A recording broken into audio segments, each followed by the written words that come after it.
that we work with the That's a pretty community good way to of putting it, improve actually. accessibility. Huh. By not just involving, but valuing players and developers with first-hand experience of disability, we're much less likely to make mistakes in our approaches. Even if our efforts are well-intentioned, they might not really reduce a barrier or contribute to stigma. We're really thankful and proud of the community for their contributions. When I was working with Ubisoft on Watch Dogs Legion,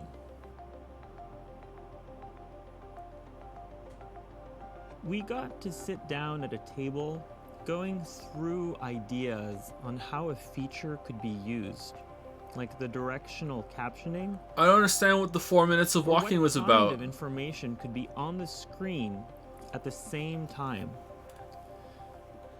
How many people are Whatever watching could this be worldwide right now, removed. and they had 4 minutes of walking?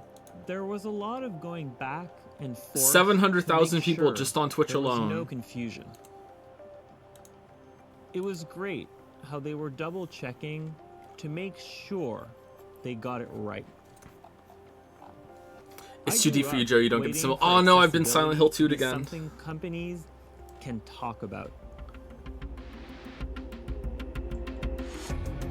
Watch Dogs Legion's Play As Anyone innovation brought with it a promise of diversity. Is this inclusion out? that Like, I thought inspired this our was team to make announced a long time ago. accessibility Is a core Legion pillar of our out? design from the very beginning.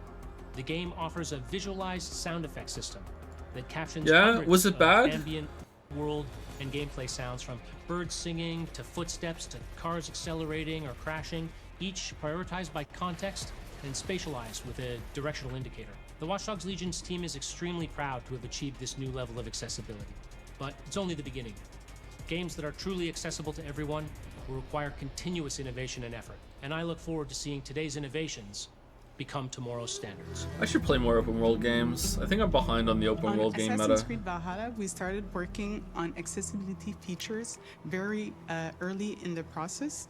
We have options for player to choose their text size, but also the text size of the subtitles. You can add a background to your HUD elements to make sure the contrast is good for you. We can adjust the icon size also depending on your gaming setup. We want to make sure you get the most out of it. Ubisoft's goal is to make games that enrich our players' lives. And key to that is making games that are inclusive and accessible to all. What we've seen is that by talking to the community and learning from each other, our teams are really inspired to innovate and find solutions, striving to challenge themselves and always improve. Should play that too. That's the Gods and Whatever game, right? I should play that as well. Too many games. Too many games. I'm a big fan of the wave of accessibility that's going through gaming right now. I hope it continues and becomes standard. It's kind of unfair to indies though, because indies already are working with very small budgets. I hope that doesn't, like, those expectations don't like trickle down to very, very, very small developers, and especially solo developers that have to suddenly like do this shit. So like, hopefully like gaming engines that most people use start baking them in. I think maybe engines should do it.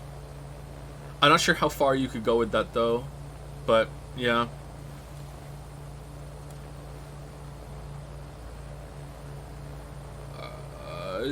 Is another 4 minutes of something? I'm getting a 4 minute. What the?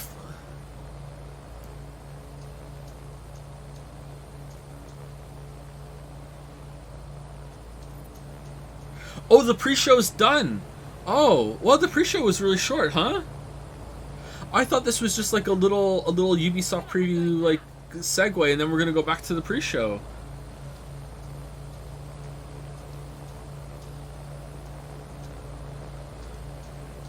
They didn't even say the pre-show's done. Or did they? Did they say the pre-show's done and I was too busy talking about bullshit? Did they mandate Ubisoft need to fill an hour and they only have 50 minutes of content? Yeah, they're taking the way that they make games approach to the conference.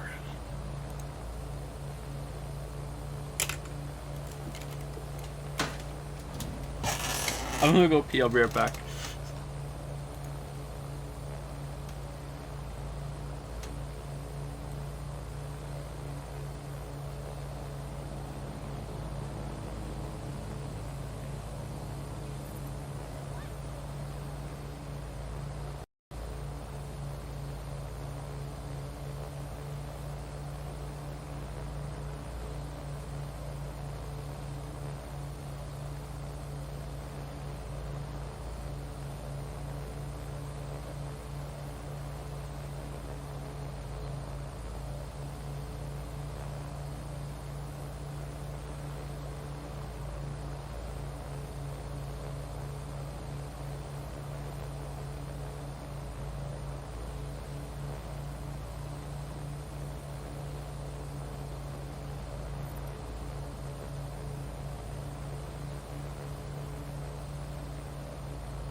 This is still going, huh?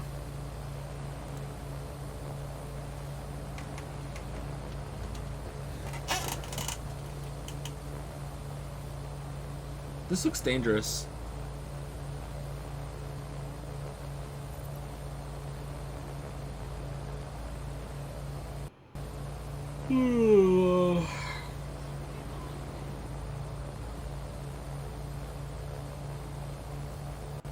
Is this stream DMCA free? Probably not, no.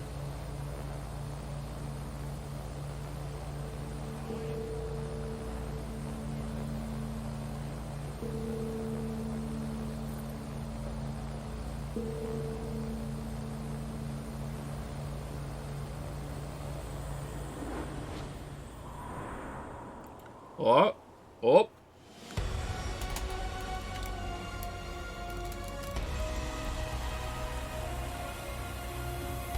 Do you think Microsoft will have a car on stage again?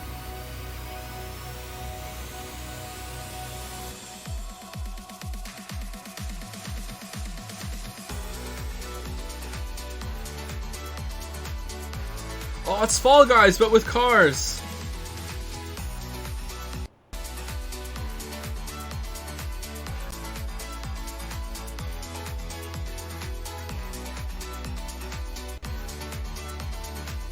I don't know, kind of copying Fall Guys here. Kind of shady. They should get their own idea.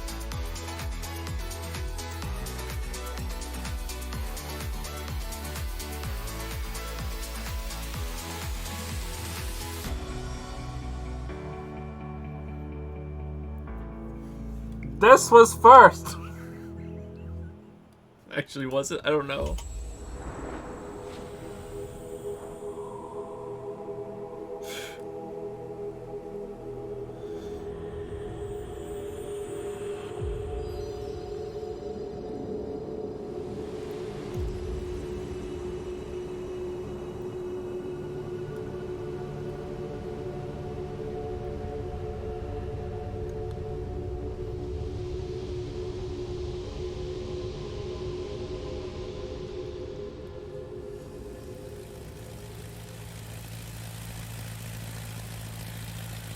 It's gonna be a long 40 minutes, everybody.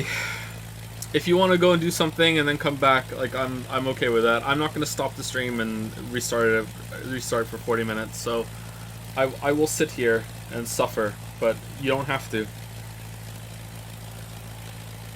I'm gonna sleep. Good night, Wuggy. Have a good sleep.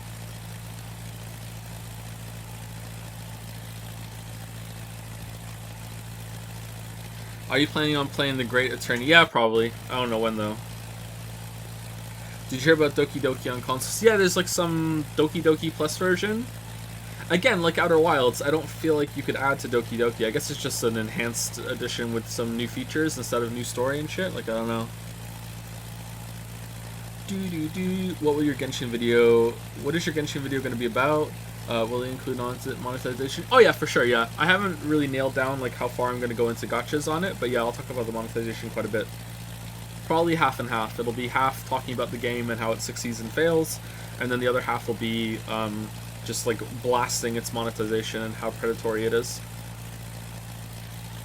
And I'll probably play some other gacha games as well, just to see how just get a feel for how they do monetization. Because I have no idea if Genshin is like a good gacha game or a bad gacha game for the value you get. I've heard that the amount of characters and the amount of money you have to spend for characters in Genshin is disproportionately higher compared to the other gacha games, but Genshin also has actual gameplay, you know, and a huge open world and everything too, so to some extent, in terms of like relative gacha bullshit, it kind of makes sense that Genshin's characters would be at a premium. That's still not justifiable, like they're crazy expensive, but I just want to get some more information about it.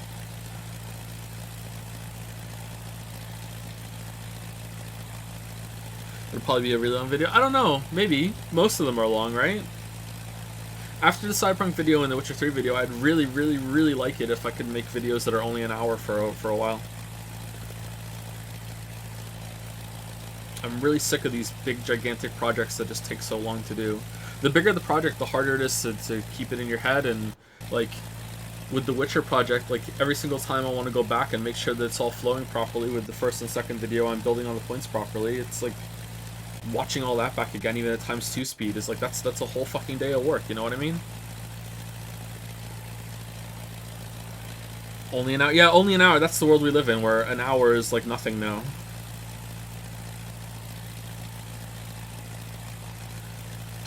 I'm turning this down a bit. I don't like the noise. I think you're physically incapable of doing a small project. I've done small projects in the past, so I disagree. I see where you're coming from, though.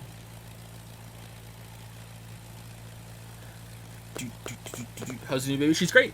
She's great. No problems. She's eating well. She's sleeping well.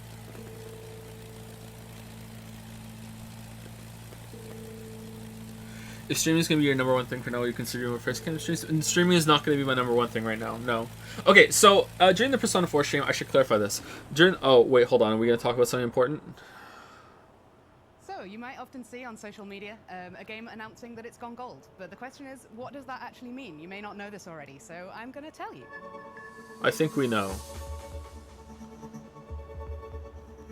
So when we say that a game has gone gold, it means that the game has been approved for manufacture. So that can be Sony, Microsoft, Google, Amazon, Nintendo, whichever platforms we're targeting for that specific game. The game is fully playable, it's stable, it's got a decent level of performance, and everything's basically working. And also that we've passed all of the compliance requirements from those first parties, and they have basically said, yep, off you go to manufacture. And then we start making the discs from there.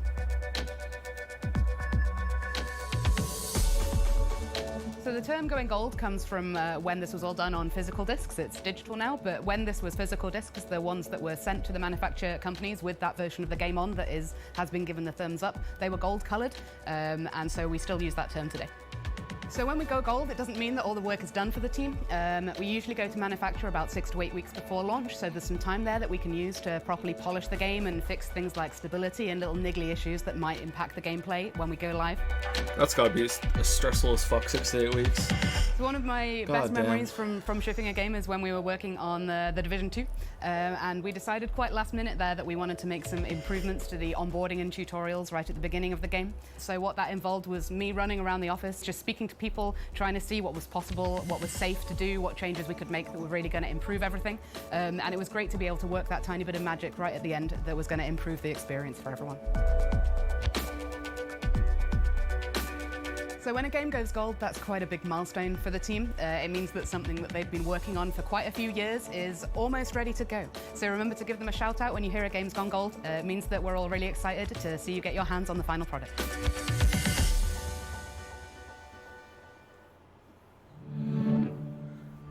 Are we back to walking and flying now? Oh god, he's back. And he's moved. Oh, we're doing a boat now. Alright.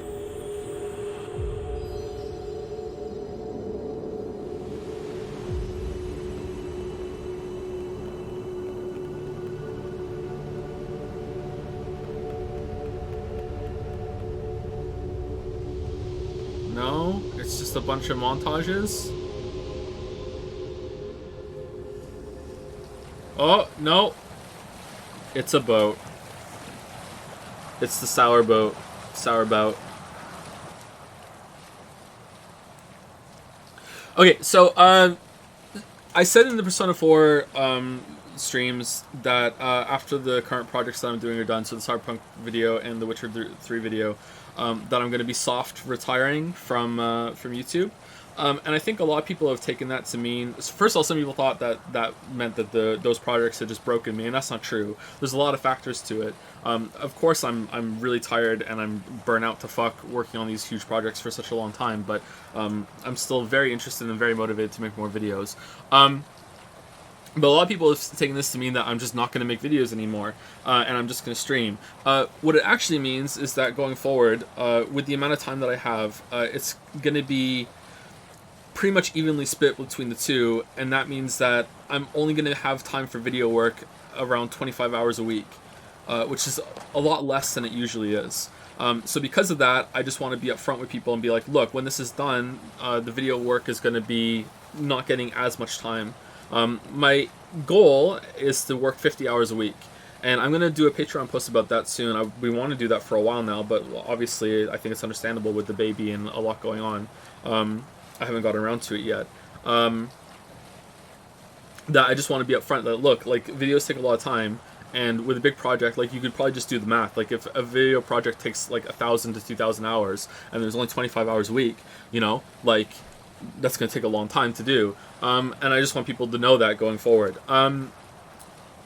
I don't really know what to do in the future though. Like part of what I'm going to talk about in the Patreon post is that I keep saying that I'm not going to crunch anymore, and I even did a post on Patreon I think last year, and I said, look, I'm not crunching anymore. Videos come out when they come out, and then I just went right back into crunching. You know, like as much as I try to control the amount of work hours that I can do, I don't know if it's a problem with me that like I just go into like these workaholic states, or if it's just that's the only way I know how to finish projects is to just devote almost all of my time to it. But for the vast majority of the time since I started the channel, almost 6 years ago now, I've been working like every single minute that I'm awake. I will try to be working on something, whether that is video work or streaming or preparing for streaming or community management or anything like that, or even like when I'm doing something else, like I'm spending time with the kids or going on a walk or like going to the grocery store or anything. Like usually in the back of my head I'm thinking about a video, or I'm thinking about something that I can do, or I'm writing a script, or I'm editing the script in my head.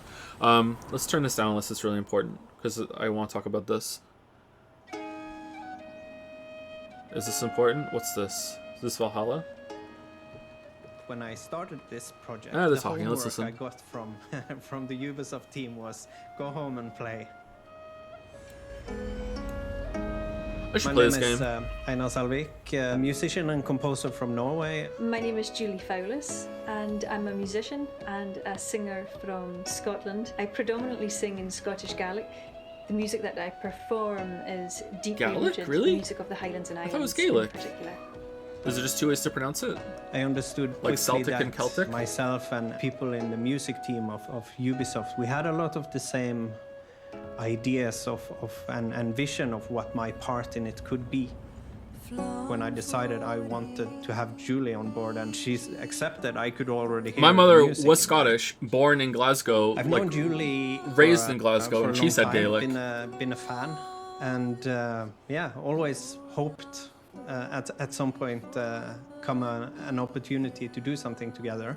I do connect to her way of approaching the older song traditions. It feels great to have her part of this.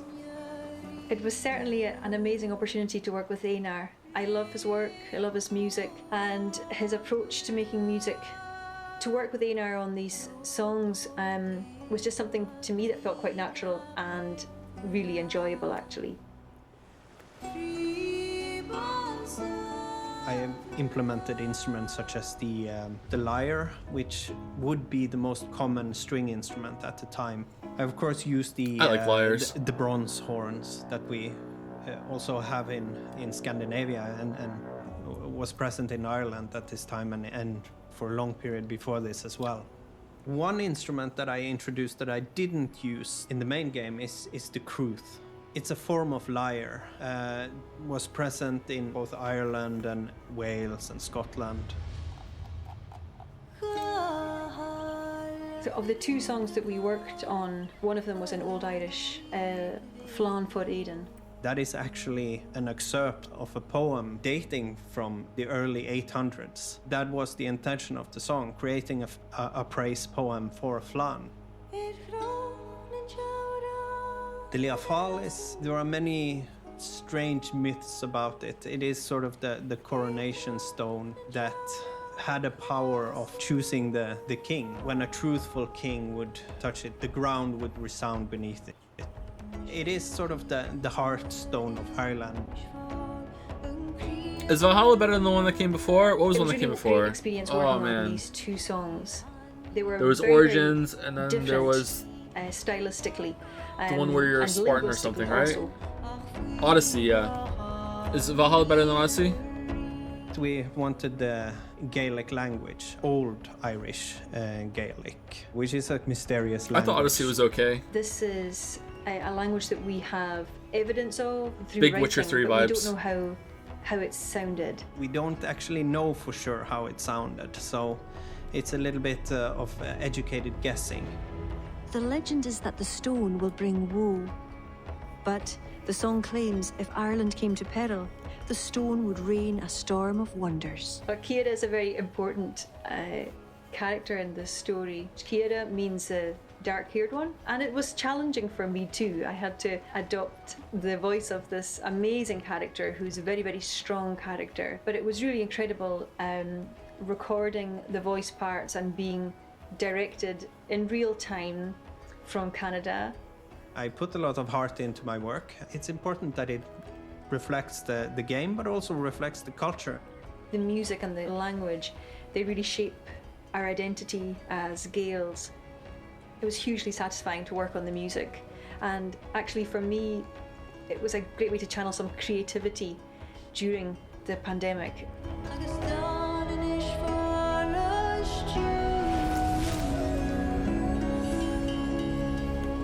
This interview, that was alright, yeah.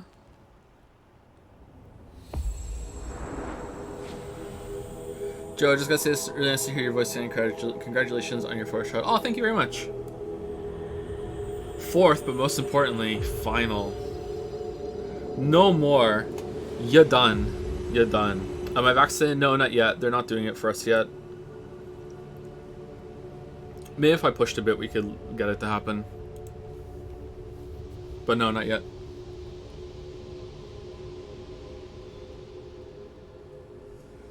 Wait, yes, yeah, we have 4 kids. Yeah, 2 boys, 2 girls.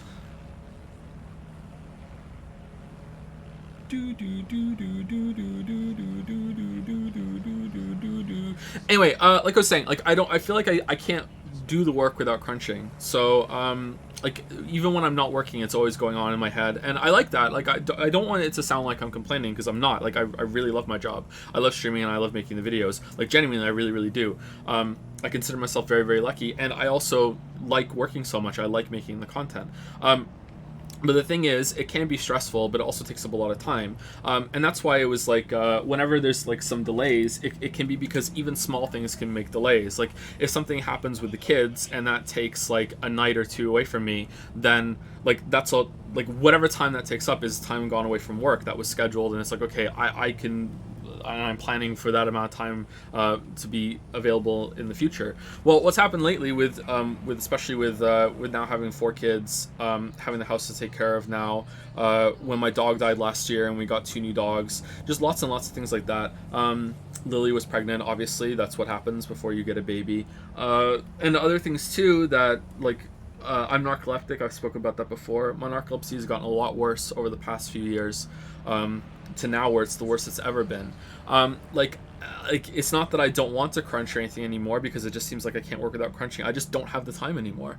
I just can't do it. So it seems to have settled out to around, on average, if I can hit around like 50 hours a week of work. And that's not really including time where like often I'll play some games when I'm doing other things at the same time. I'll multitask. Like if I'm downstairs hanging out with the kids and I'm in the living room there and I'm kind of like they're watching TV or they're building some stuff. Finn is really into Super Mario Maker 2 right now. Like I'll be on my laptop downstairs and I'll be playing a game that I need to do research for a video or something like that. Or I'll do my 20 minutes like of Genshin that I'm doing in the long term for a video on that sort of thing. I don't really count that as time worked. You know what I mean? So like I don't know, like so I'd love to say in the future like this is what it's going to be, but like if more time opens up, I'm probably just going to dump work hours into it. So yeah, that's how it's settling out to right now. And I would love to be able to just be like, okay, well, I'm just not going to stream anymore, or I'm just not going to do videos anymore. I'm just going to focus on or one or the other. Sorry, I just want to finish this thought because then I'm done forever. But like, if you follow me on Twitter, last week I got, or earlier in the week, I got a copyright claim on one of the stream uploads, and they didn't even tell me what was being copyright claimed. Like, it's just, hey, we're copyright claiming you for something, we're not telling you what, and now we're taking all of your ad revenue. You know, like it's like, what?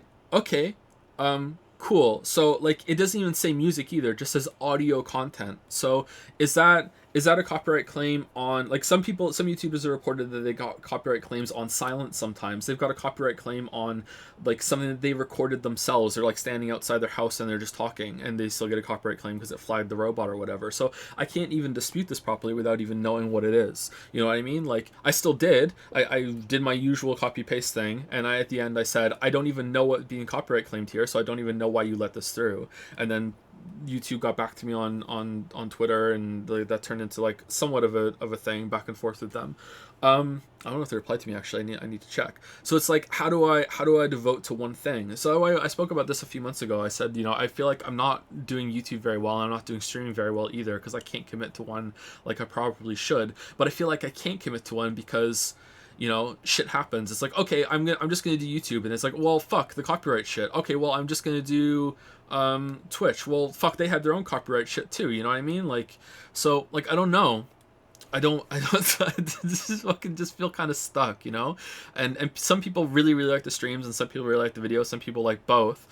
So I feel like the best course of action is to just kind of do both to the best of my ability, and just hope it goes well and see how it goes.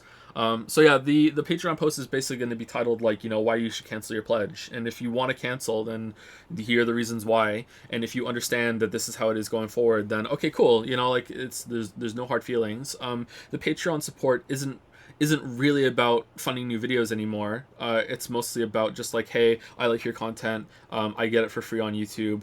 I would like to give you something for it. Or I don't watch ads, however it is that you do that, and I, want to give you some money for the content that you do, or whatever, like, what I mean? I think that makes sense, right? But yeah, like, that's it, like, maybe things will change in the future, but, like, I don't know, like, Lila and I spoke about this on a Q&A stream once, and it's like, when your whole life is your job constantly, and any interruption can cause you to lose time, like, should I be running to Patreon and Twitter every time, like, I get sick, or like I need to take a day off because I didn't sleep very well and I just need to sleep all day or something like that? You know what I mean? Like, I don't sleep very much. Like, I like, since the baby's been here, I've been averaging about like 5 to 6 hours a night. So it's like, should I like be like running like, oh, I need to sleep today, I need to rest today? Like, this is going to sound really personal, and we spoke about this before. I just want to preface this. Like, Lily was here when we spoke about this before. A long time ago, during one of the early videos that we did, it was delayed, and I had to be really vague about why it was delayed. And like, I went on Twitter, I was like, sorry, this video needs to be, like, something came up, and some people were upset about that, and I didn't want to tell them why, is because Lily had a miscarriage. So like should I be telling you that? I feel like I shouldn't, you know what I mean? Like, I feel like I shouldn't have to run and tell you guys that, or I had to take one of my kids to the hospital because something bad happened, you know what I mean? Like, I really feel like I shouldn't have to do that. And so there's this lot of like, I feel bad because it's like there should be communication, but at the same time I feel like there's some things that you should trust that I'm doing the work. So while I feel bad that there's not enough communication, that some people might feel left out, I don't feel bad about the Patreon and the lack of videos, because I know that I'm doing the work. You know what I mean? I know that I'm doing it. So yeah, I don't know. But I think the explaining that a bit more officially instead of just on stream like this right now would be better.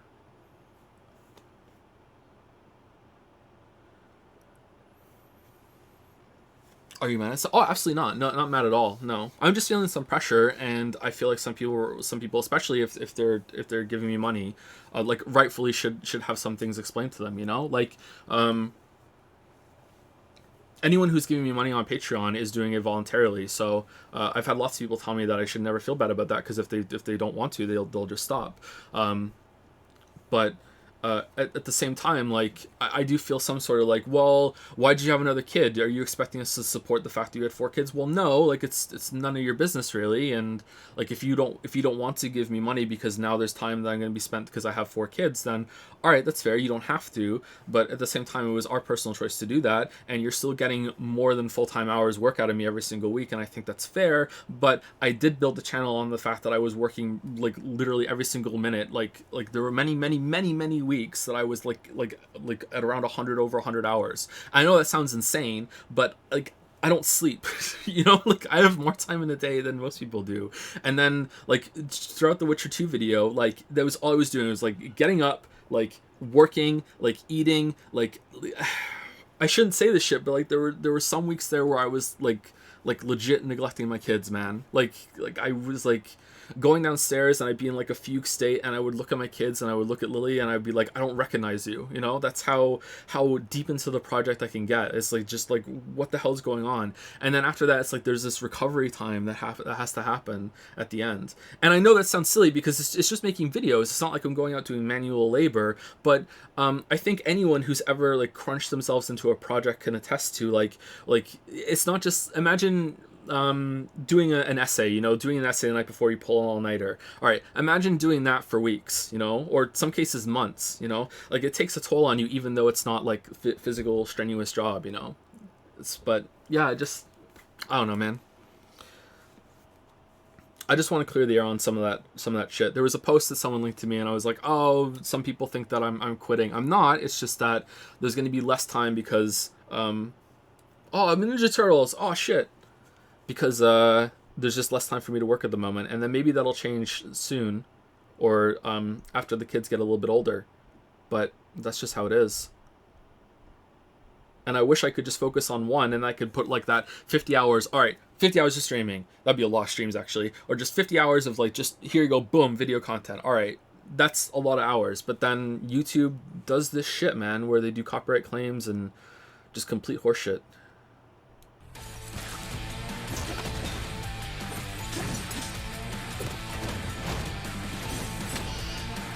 How you feel working with a team instead of on your own? This comes up a lot, and I don't know if there would be a way to do that with streaming. I'm not sure, but when it comes to videos, is this too loud?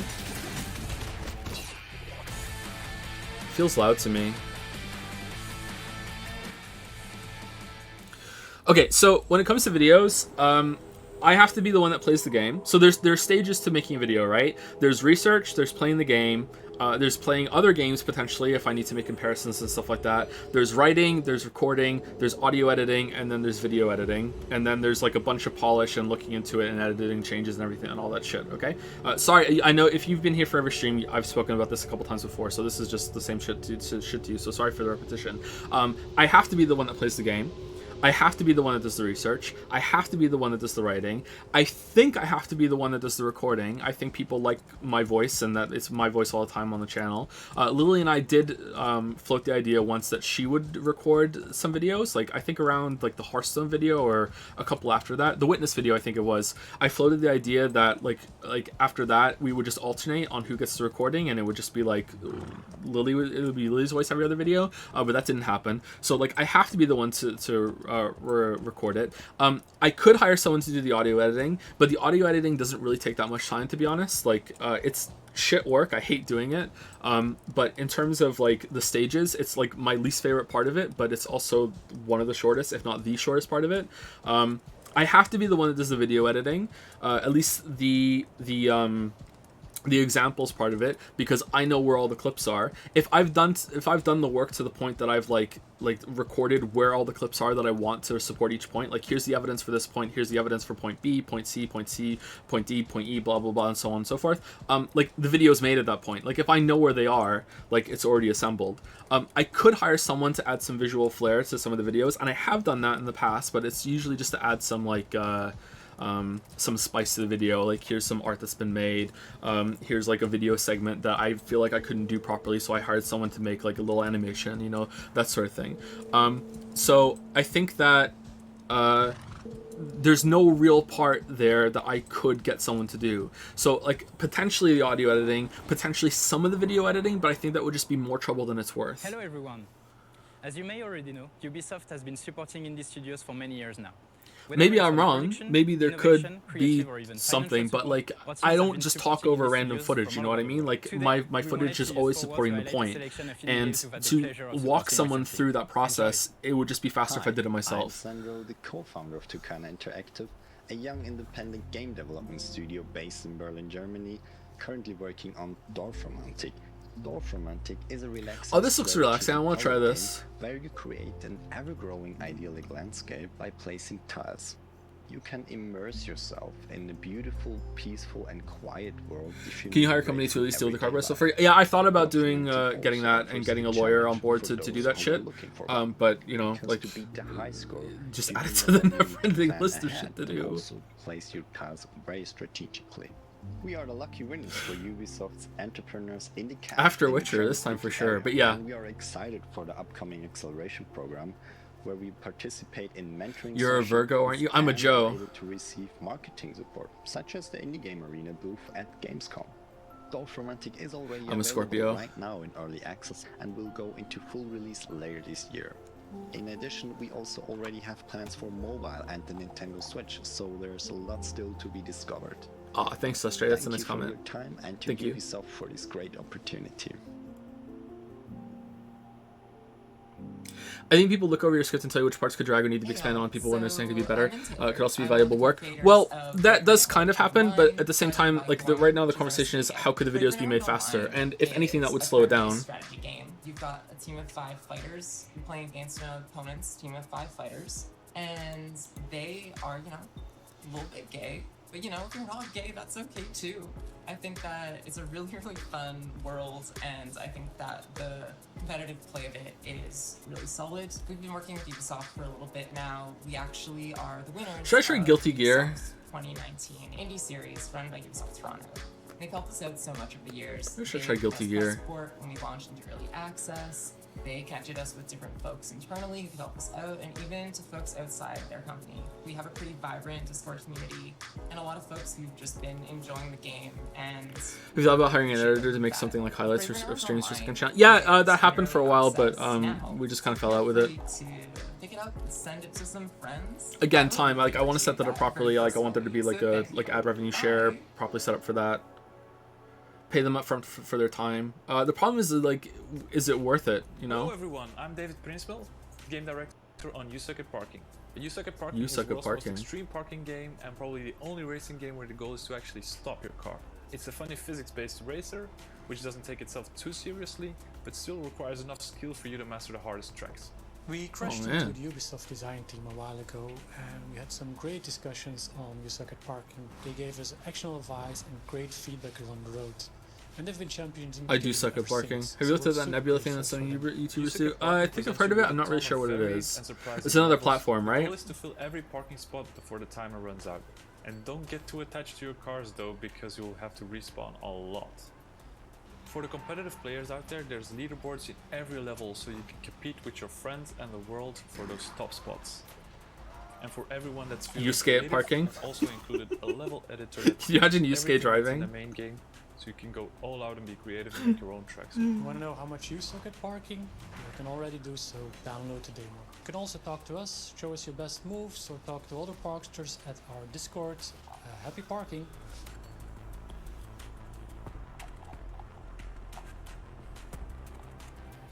Did the Witcher 2 video get delayed because you scrapped the entire thing halfway through? And in that case, wouldn't ironing out pre-production of the video be the most important part? I'm not sure if I could have done pre-production proper. Okay, so first of all, you're right. Sorry, I just want to say that. You're right, of course. But I'm not sure if I could have done pre-production better on a project this big. You have to remember that originally, the Witcher project was supposed to be one video that was only supposed to be about 4 hours long. And like just the first video on The Witcher 1 is longer than that. Now, whether or not you like those videos or you think they're too long-winded or whatever, is like that's going to be up to everyone, and that's a completely fair criticism if you don't like them because you think they drag on too long. But I wanted it to be very, very thorough, and I got really, really drawn into the subject matter, and I really liked that they're that long. But like, I don't know how I could have prepared properly when it was such a big project that was such a new area for me. Even having done long videos in the past, like the whole entire project put together is like 15 hours long. So like you go from 4 hours to 15 hours, thinking the whole time, okay, we can get this down. It's like, well, no, actually, it's way too complicated. These are huge RPGs with lots of choices, with combat systems as well. They're not just skill-based, stat-based, turn-based bullshit. Like, you have to talk about that too. They're action games. So yeah, I don't know how I could have done that better without the experience, you know? Ubisoft Ivory Tower. The Crew 2, launched in 2018, reaches its 3rd anniversary. It's been a very intense year, with multiple content deployments. Have you considered going back to short videos while the kids are kids and you have less time? Oh yeah, for sure. I just need to get through these two right now. All the content announced 1 year ago. And for this, I would like to warmly thank our teams here at the studio. I would love to for cap it their at work an and hour. commitment despite the COVID-19 context. But it's also time to warmly thank you. Just the thing is, the our videos take so community. long. It's like, okay, let's say I play a game and I have no idea how long videos are going to be until I write them.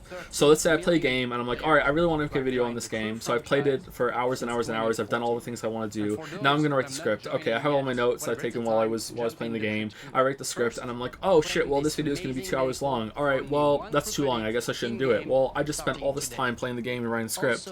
So it's like now I have like I don't know if this qualifies as sunk cost fallacy to just be like, well now I'm committed. You know what I mean? Like otherwise I just wasted all that time.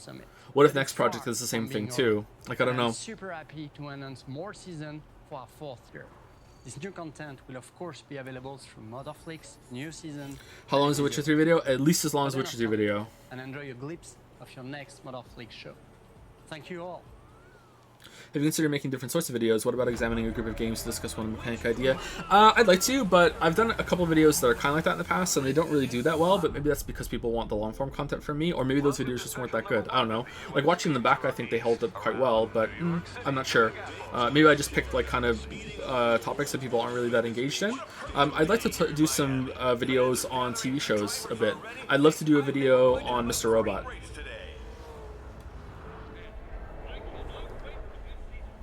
But time.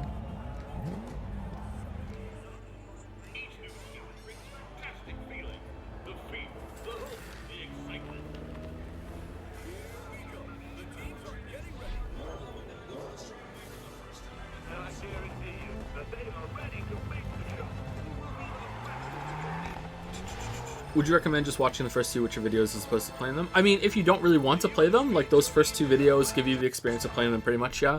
Like if you don't want to, or if you want to, like, you don't have the time, you could condense the playthroughs into that, sure. I feel like you would get like a good experience going into Witcher 3, like it would give you a good foundation for understanding it. You might not remember all the names and faces though.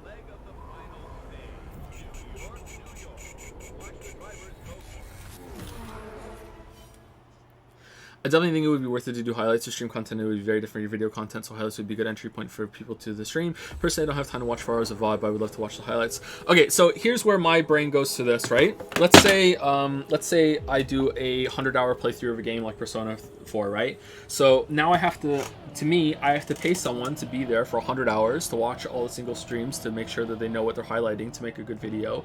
Then I have to pay for their time. Hopefully they're recording it at the same time. Then I have to pay for them time to put it all together and plan it and structure it properly. And like, you know, actually make the video part, which is probably going to be as long as the playthrough. Maybe not quite though, I'm not sure. And then I would want to do an ad revenue share with them too, because I like it when people are involved in projects that they well, significantly involved in projects that they get something from it, right?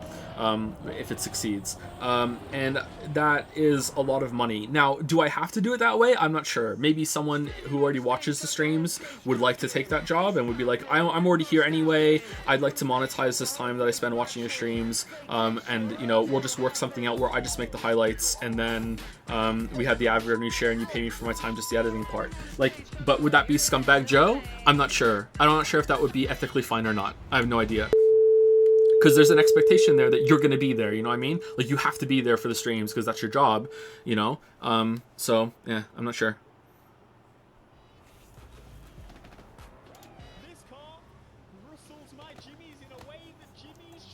I know this will come off as a dig, which I honestly don't mean it to be, but do you think maybe your work process is inefficient? If anything, an editor could help streamline your process to help more with your ideas to come through.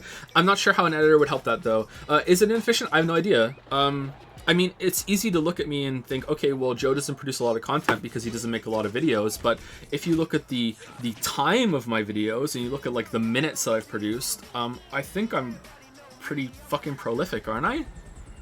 I know that isn't exactly fair, you know, because once you're into a project, I think longer videos are harder to make than shorter videos. But I mean, like, if I split all my videos up into 15-minute chunks, like, I don't know, where am I then? Like, I don't know.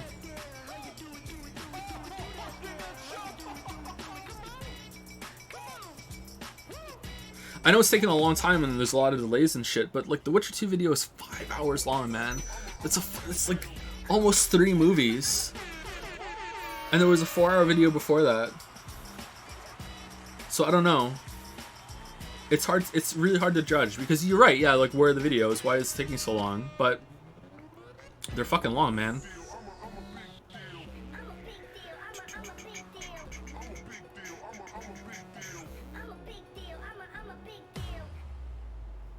Why not release vids in parts like the original Dark Souls vids? Well, the only reason I did that was because I didn't know how to upload one big video and I wasn't sure if YouTube would bounce it back. It was just kind of dumb. I didn't really know what I was doing. So I just uploaded in parts. As you can see, there's a big drop off in the parts, and I just feel like people prefer it to be like one big long release, and here you go, you can watch the whole thing.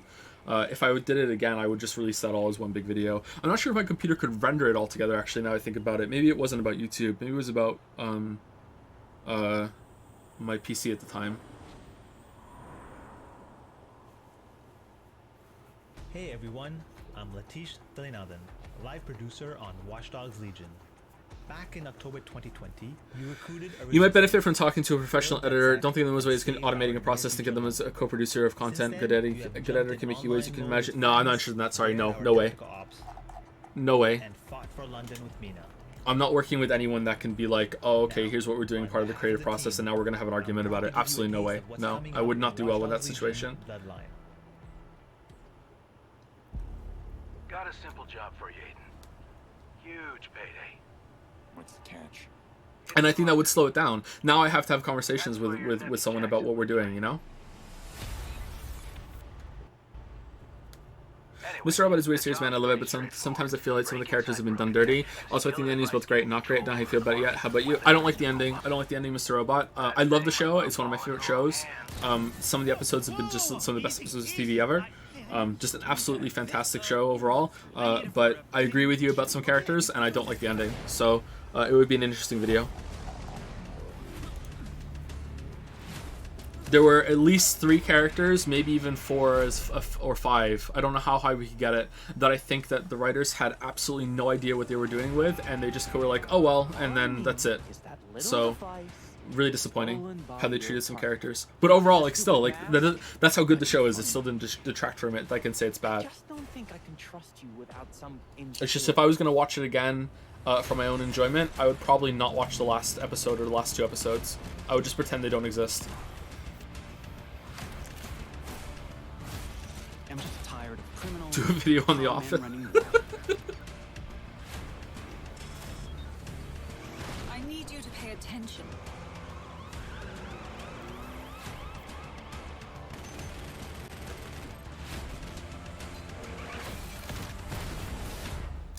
Hey Joe, I've been having too much free time lately, and your old videos and VODs finally finished Persona 5 and been keeping me sane. Thank you. Now you can go on to the Persona 4 playthrough, which is better than the Persona 5 one, right? I sound better in the Persona 4 ones. I'm not sure if it's the microphone or I just got better at speaking. I'm not sure. I sound a bit nervous to me when I listen to the older streams back, because I probably was nervous. Or I don't know. Maybe it was just the room I was in.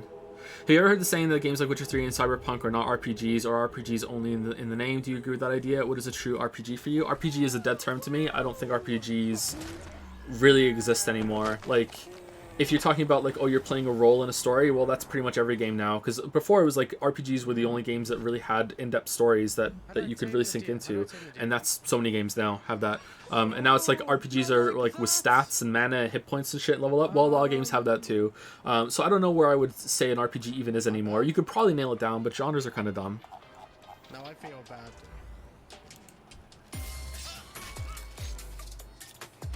Far Cry 3 was pretty good. I really liked Far Cry 1 when it came out. I'm not sure if it holds up or not, though. Far Cry 1 came out right when Half-Life 2 was supposed to come out, and Far Cry 1 came out instead, and Half-Life 2 was delayed. And I remember playing Far Cry 1 and being like, damn, this is a really fun time.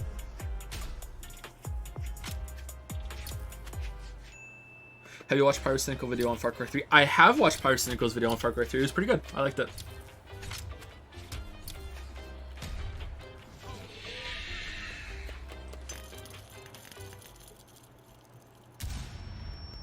Just saw a tweet from Joff Keeley. It seems E3 has co-streaming spots. The rest of us have to deal with TOS, etc. Microsoft will be safe and Square will have separate DMC-free broadcasts. Okay, cool. So I might get copyright claim for this shit? Alright, we'll see what happens.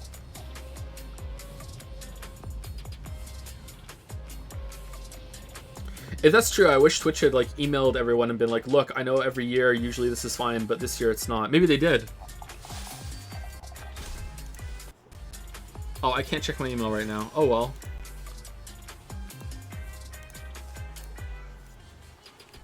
Have you seen Castlevania? No, I have not. Is the Cyberpunk video still happening? Yeah, it is. Yep. It's not a glitch video anymore, though. It's more of a proper critique thing. I went into it earlier. If you want to like watch earlier in the VOD. Basically, I compared it to... Oh, that was a nice parking. Basically, I compared it to the Fallout 76 video, and that Fallout 76 video could just be a glitch video because it had other videos on it. Like, I did the critique video first, and then there was also the Fallout 4 videos I could build on. It was very easy to build on that video and be like, I didn't have to explain how it worked because I've already done that on the channel, whereas I haven't done that in Cyberpunk. So, basically, I was like, all right, I can get this done. All I need to do is just narrate over all these glitches that I found, and I started doing that, and then I was like, it was unscripted, and I'm just sitting there, and I'm like, oh shit, I need to explain how that works, or this doesn't really make sense unless I explain how that works, and then I'm like, oh fuck, and then it just like, oh well shit, I'm gonna have to do the whole thing. That's basically what happened. Hi everyone, and welcome to Ubisoft Forward. I'm Neelam. Oh, we're starting. Oh shit, my bad. I'll shut up. Back hosting Ubisoft Forward. Over the next hour, we'll be your guides to all the latest news and exciting announcements coming from Ubisoft. We've got so much in store for you today. Alright guys, I'm out of here. I'm gonna get DMCA'd, so I'm out of here. See you later. A few other surprises you'll find out about soon enough. Neelam, I'm excited. We're filming this together. We got this gorgeous set. E3 is back. But I know why y'all are here. You want to see games, so let's get right into it. The Rainbow Six operators are facing off against an evolving and deadly threat.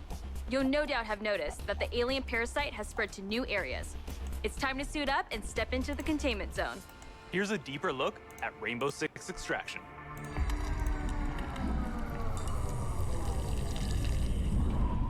I used to feel so much peace staring into the heavens until a piece of it fell.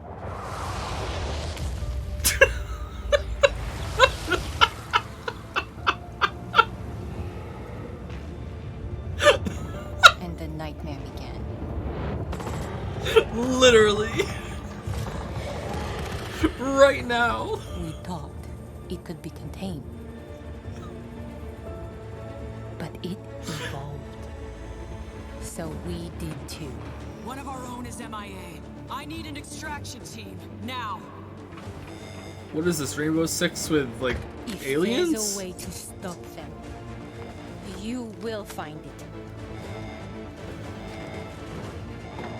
But I know you will find me first. Okay, the plan. Nomad, secure a It's like The Expanse. I'll take out the nests. And I'll find Ivana. I have your signal. Let's go. We are already out of the nests. Incoming! Clear the area!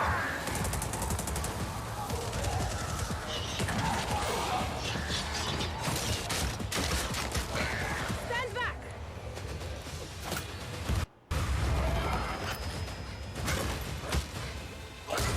Down.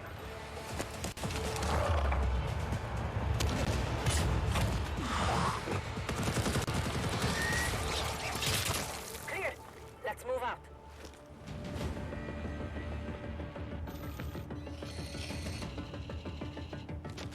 Clock's ticking. I found her. Ivana, hold on. No gameplay, no hype. Sorry, I was reading the tweet from Keely. Okay, so I don't know if we can continue streaming for the other ones. Like we're in now, in for a penny, in for a pound. We'll see how it goes. But we might not be able to stream all of them. I'll do some half-ass research after the stream. All Stranger Things too. Make for the exit. An apex! Get down!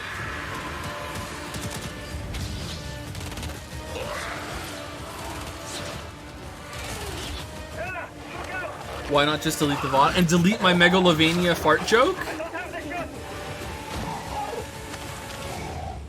Not so fast.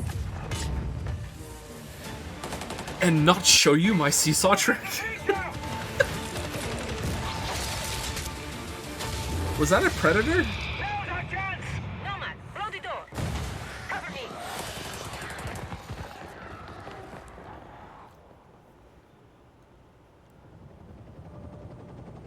Is Witcher 3 going to be one big video with all DLC, or the DLC's getting their own videos? It'll be one video. You all throwing me a party? Yeah. Too bad you missed all the fireworks. Greg died. Team, we're not done yet. VIP down.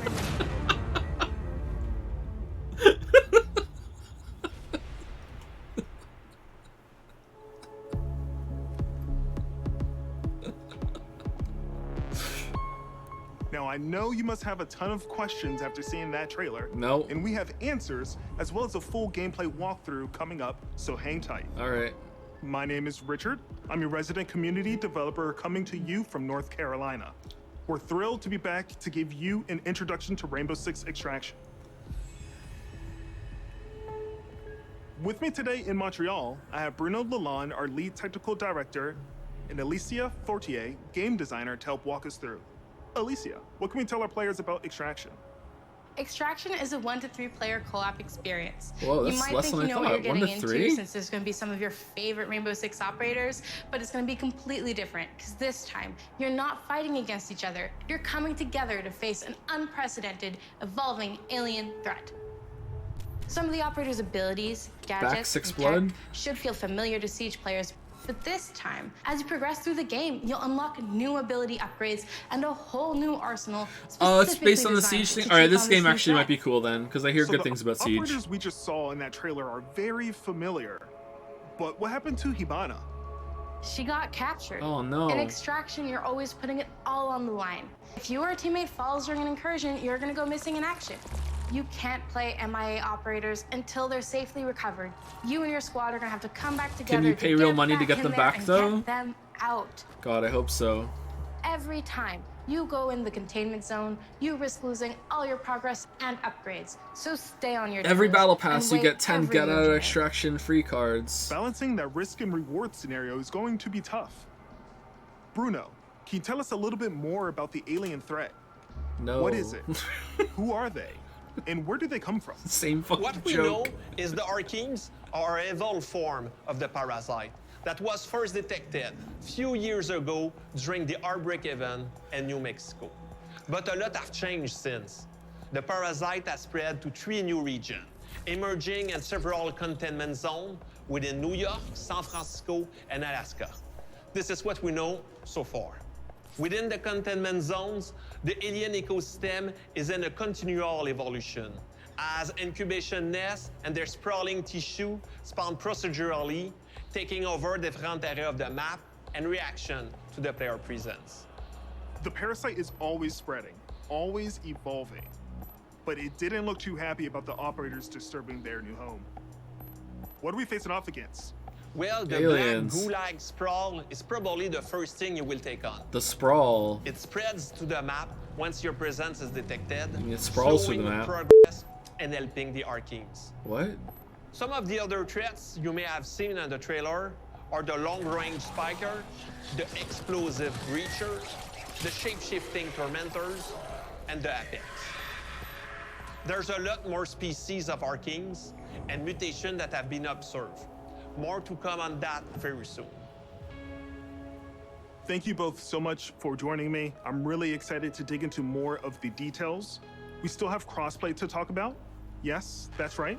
Extraction will bring everyone together regardless of the platform. Whoa. And for our Rainbow Six Siege community, we have exclusive Even unlocks on for you Sony? in both games. Okay, you've been waiting long enough. Let's take an exclusive first look at some gameplay footage. Here is Rainbow Six Extraction.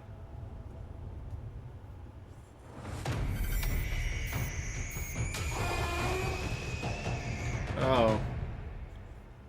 Welcome to Rainbow Six Extraction, the new tactical co-op shooter game where Rainbow Six operators are dropped into alien territory. In today's walkthrough, we're on a mission to investigate anomalies identified at the Orpheus Research Center in Alaska. HQ will provide additional instructions. We need new data on the parasite's underground network. It keeps evolving, adapting. Plant auto trackers Left on 6 dead, your yeah. map. Rainbow 6 dead, yeah. Destroy them or remove But the with 3 trackers. players. As a squad of 3, Ella, Alibi, and Sledge will use I mean, their at this rate, operator eventually abilities to Ubisoft's gonna complete just get back to objectives, single player assist each games, other, right? Like and we're obliterate keep dwindling it Arkeans along down. the way. Our new innovation this year: 1 player co-op. That's a grunt. Easy for a nest to incubate and bring to life. Not so easy Why are to they just eliminate in standing large there? numbers. Converge on location. Nice and quiet. The enemy reacts to intrusions in their ecosystem, including operators. Eliminate my target. So stealth tactics are the way to go. Visual on nest. Place auto trackers for our react scientists. Wow, okay. They seem really easy. I guess they're just the grunts, like they said. Okay. This looks alright. This could be fun, I guess. Auto tracker activated.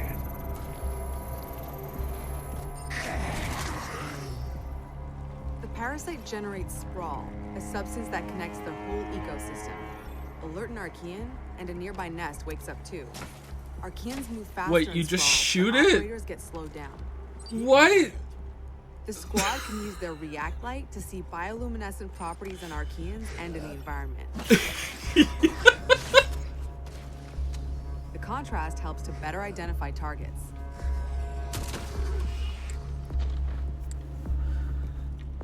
Okay, this could be fun, but just shooting it seems kind of like you don't even use fire or anything. Like that's kind of weird, isn't it? Identifying Archean variants helps the team determine the best approach to take them out. These aliens seem very susceptible to guns. How did they take over parts of America? What the hell?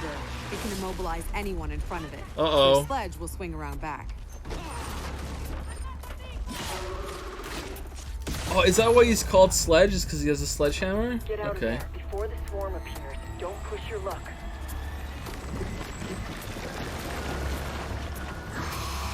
Ella, go!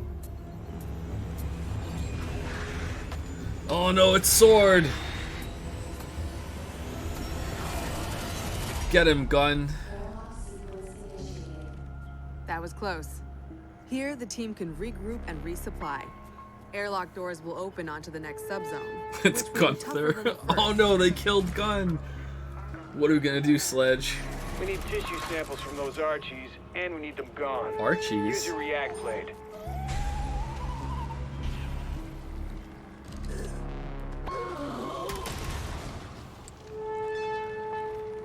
Does everything die in 1 hit? The Apex must take more than 1 hit, maybe even 2.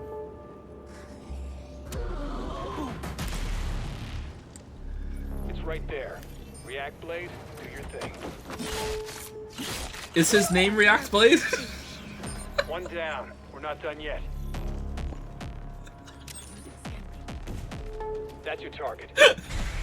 Don't put it to death just yet. Get that sample. We've located a spiker. It can fire armor-piercing projectiles. Alibi deploys a Prisma hologram. Deploying the bait. Once again, if you just got here, the tradition of E3 is to be snarky as fuck. This could be fun. The squad can use React tech to go further in incursions. The more intel they collect, the more tech they'll have at their disposal to fight off this threat. It's all about teamwork to outsmart the enemy. Is it though? This looks really easy. Creating a choke point is a good idea to increase the arc mine's efficiency. Eyes on hostile!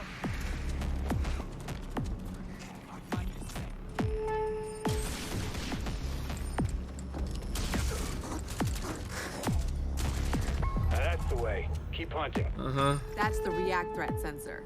Smasher incoming. Oh no, this might take more than 1 hit. Alright, here we go. Oh no.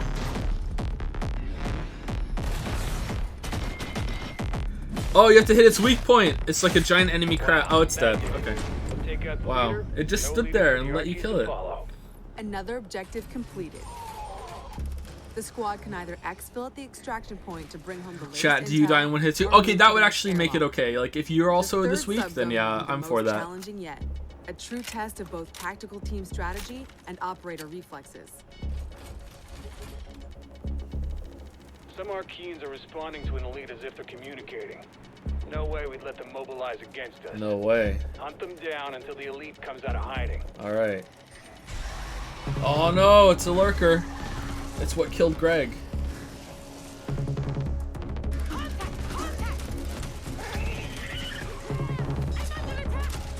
It's like they're made of paper, right? No, you're taking hits. You're not dying in one hit. Maybe like a couple hits. It's paper enemies. Wait, pay per enemy. We'll show up any second. Enemy located! Eliminate my target! I'm compromised! Eyes on hostile! Operator down! You know what this looks like? This looks like co-op only Hunt Showdown. An operator is now MIA. I don't know if you can hear this, but we're mounting a rescue. Hang tight.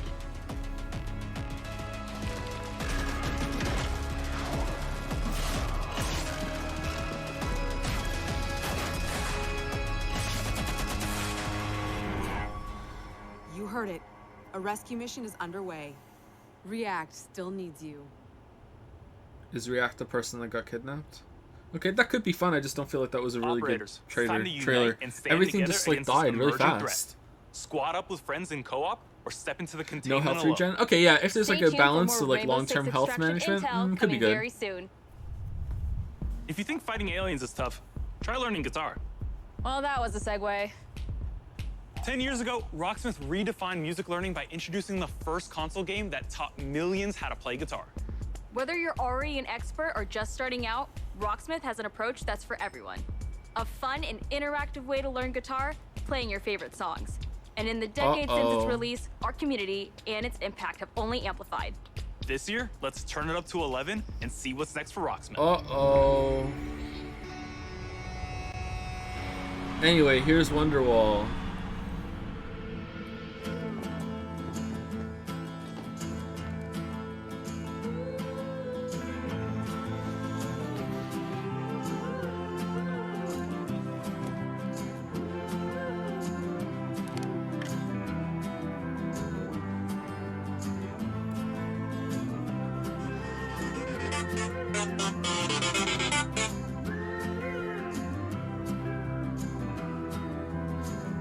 Song for you, a road in memory, as faint as anything, reached into the walls.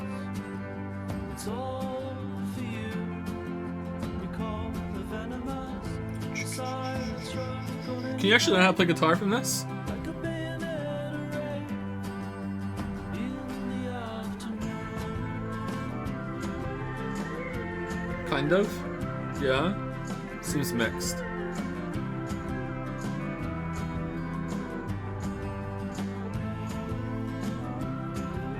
More like songs, not the actual playing part. Well, I'm sure you build familiarity up, and then you have to like take a proper lesson or something.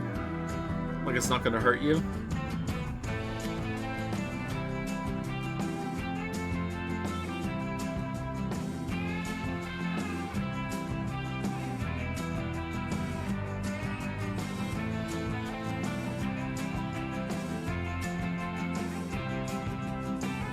Uh-oh. Uh-oh. Oh, apparently you can. Alright. They seem to think you can. Song for you. It's all for you. Can you imagine taking a guitar to go and serenade someone at their window while they stand on their balcony looking down at you play? And just like the people just shouting out from the windows down the street for you to shut the fuck up? You're like a wind chime personified. What the fuck are you doing? I'm Arthur Von Nagel, producer at Ubisoft San Francisco. You just try to ignore it and just keep playing? A dream project for me. As a lifelong gamer and a touring musician, Rocksmith is what I wish I had when I started learning music. Really? And that's why I'm thrilled to share the next evolution of music learning. Okay, so they really are pushing it Rocksmith as a music Plus, learning thing. A new interactive music learning subscription service available this year. learn how to play guitar and bass by playing along to master recordings of your favorite songs. Connect your instrument to your PC, console, or mobile device and get real-time feedback as you play. Connecting with Rocksmith Plus will be easier than ever now that you can use your phone as a microphone. Download the app, log in, sync to Rocksmith Plus, set it down, and play along. Now, Chat during acoustic Persona players 4 and electric streams, players Rise with could amps totally can use teach the whole Rocksmith group Plus how to play a with couple no songs extra gear collaboratively in like It's 2 a days game so they changer. could perform at a fucking concert. And No we're excited question. to What the fuck are you reveal talking about, Joe? Rocksmith Plus Also, will have chat, a there's huge no way that amount this of app songs designed to at teach you launch. how to play All guitar and songs in the bass could library work. No will have fucking chord way. This is a charts. joke. They'll be perfect for rhythm players who want to learn the foundation of a song to hum and strum along to. We'll still have the note-for-note, authentic arrangements for players that want to play songs exactly how the artists originally played them. And each OC week, guy, it is we'll true. release a It is an steady OC guy. stream of new authentic arrangements to keep growing that portion of the library. We're also introducing the Rocksmith Workshop, a new tool that lets users create and add their own arrangements for songs we've licensed. Cool. Your subscription will give you access to all those songs. Hmm. More content than ever before, including genres beyond rock. But- we'll have pop, hip-hop, country, Latin, R&B, all sorts of metal Shouldn't you just be subgenres. called Smith We'll have then? music from all over the world, from big stars to indie darlings. It's the most diverse song library ever seen in music learning software. Rocksmith Plus will still have our proven practice features like adaptive difficulty and riff repeater, That which looks let you hard. practice and learn at your own pace, or slow down and repeat tricky parts until you master them. We've improved those features in Rocksmith Plus and are introducing new ones. Beginner and intermediate players will benefit from more personalized learning, thanks to an enhanced recommendation system and more robust progress tracking. Players won't just see their growth on a single song. They can now monitor their progress technique by technique across the board, and overall offer a better sense of how you're improving over time.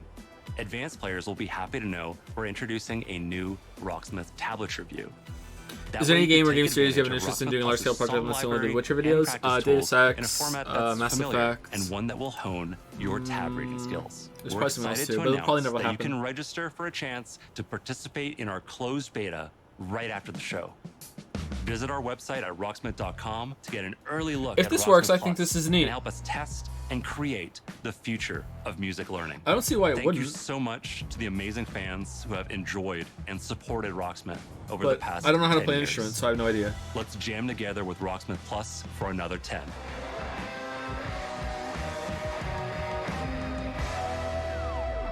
Register now for a chance to play the Rocksmith Plus beta. Summer's coming, and nothing gets thrill seekers' blood flowing like bright sun and fresh trails. And Riders Republic will give them just that. Last year, you got a first look at our massive multiplayer outdoor sports extravaganza. Since then, the project's grown by jumps and grinds.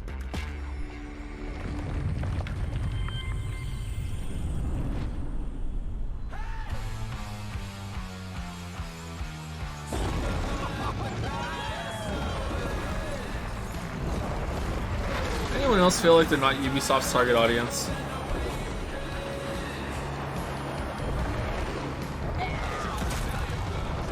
Greetings, thrill seekers. This is the Riders Ridge, the Republic's stomping ground.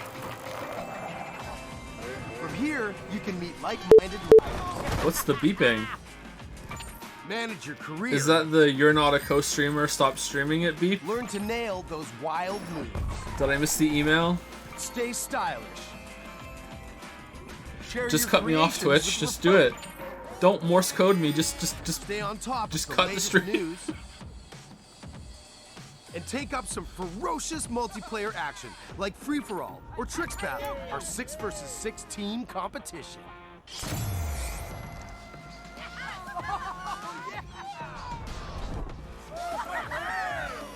So, here's how it works.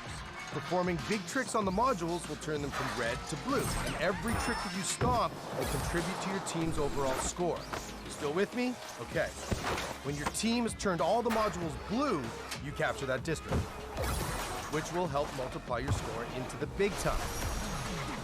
Progress, progress, progress. To unlock more content, you gotta earn those stars.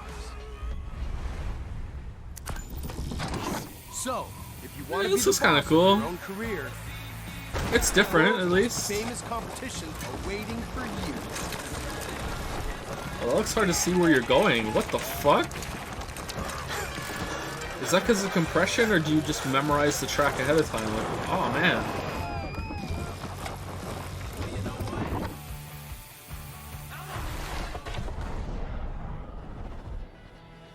Now, some might say the best parts of the Republic can be found in the city playground.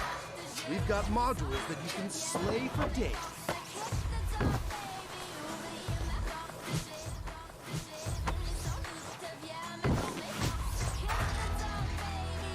How is the snowboard moving?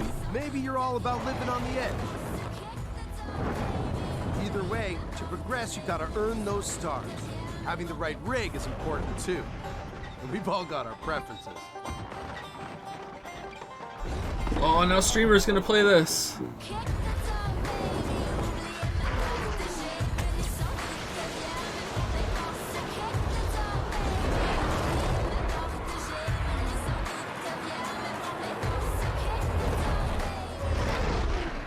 All right, I get it. Sometimes you just want to explore and bathe in nature. Good time for a car alarm outside. That's great.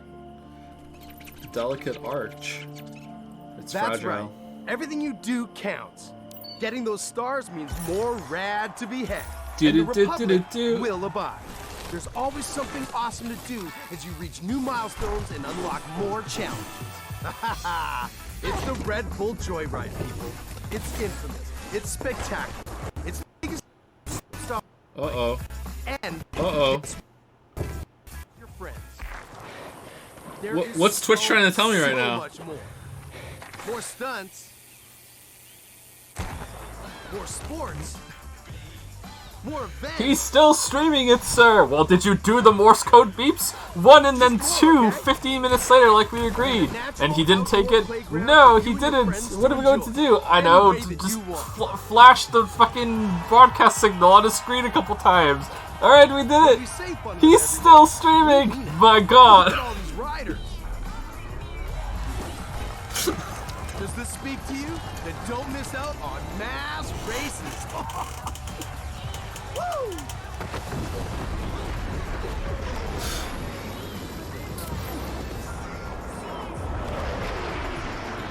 Well, I'm out of ideas. This looks kind of neat.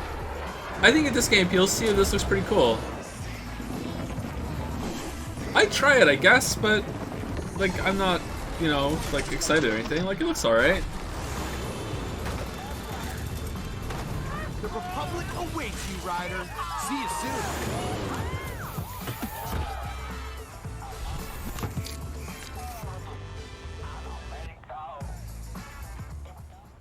Don't keep the mountains waiting. Riders Republic is coming September 2nd, and you can pre-order now and claim your right to rip. Okay, so we've seen some of our favorite Rainbow Six operators battling alien parasites, but how's their day job going? Wait, You know, what? Ever since Crimson Heist, we're still trying to clear all those pesky Flores drones off the maps. Year 6 is off to Rainbow a blazing Six start, office with Siege work? passing 200,000 concurrent players a few weeks ago. If you haven't joined in yet, 2021 is the perfect time to drop in.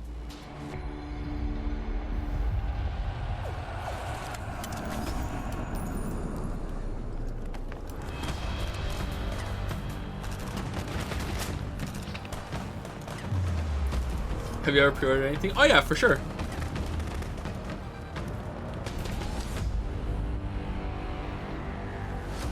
Six years into our journey with Siege, we are humbled. It's and not a good grateful practice for the generally, but like I don't really buy community games as a that consumer has anymore. supported this growth.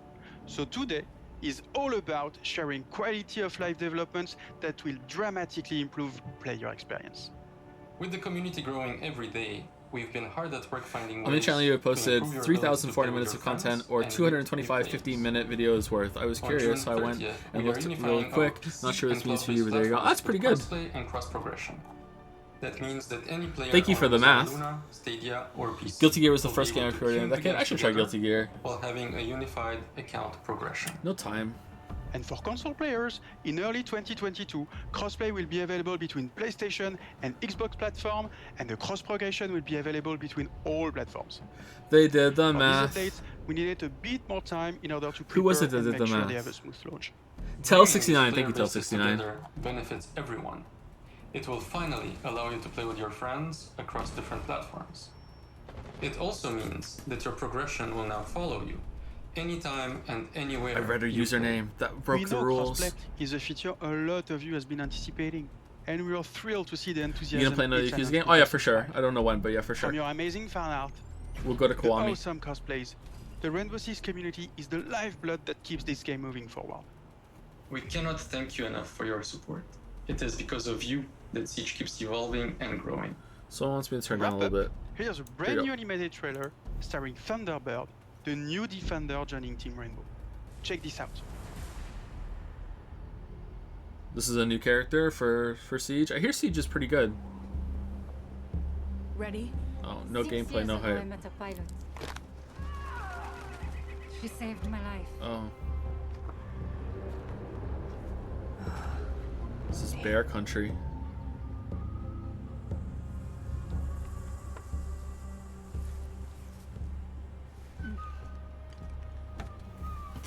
That symbol, what does it mean? This jacket was my father's. Dagu Wankan, Wichachpi. The creator's star has many meanings. Love, wisdom, bravery. Suits you. Listen, I need to get this bird in the air. You try to get some rest. You're the boss.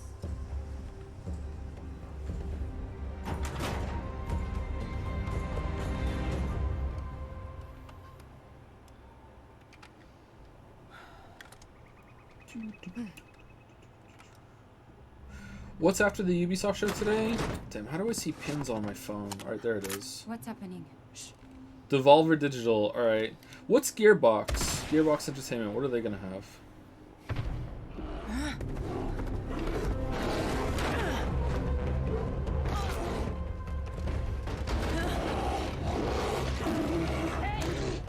Oh, it's Borderlands and shit? Okay, we might not watch that one.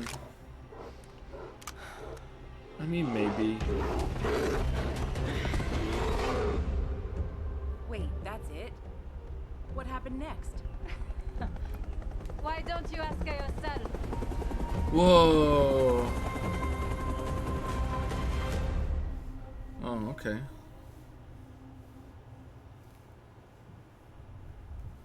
New projects aren't the only things to be excited about this year. Take a look at the incredible updates coming to our live games in 2021.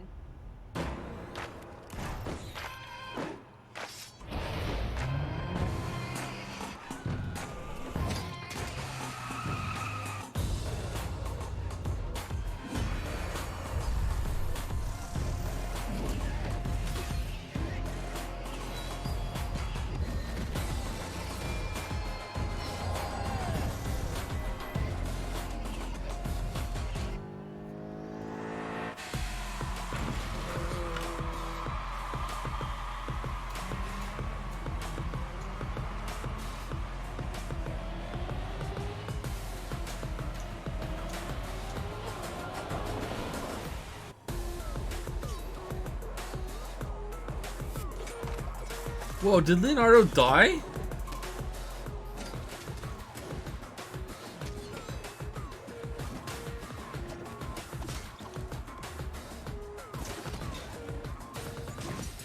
Is this the end? Are we done?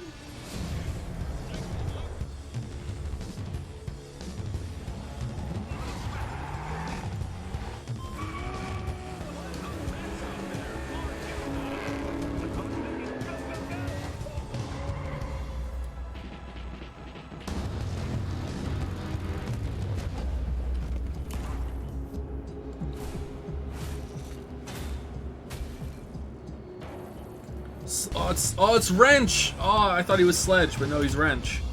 Return to Watch Dogs.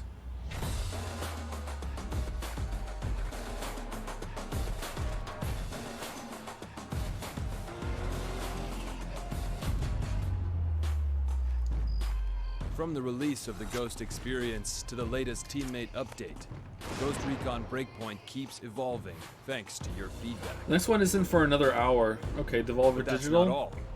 As Okay. 2021 marks the 20th anniversary of the Ghost Recon franchise, we are happy to announce that there are still many more surprises to come.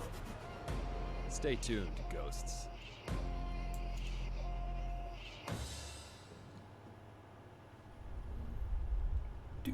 Just Dance has always been about connecting with friends and family.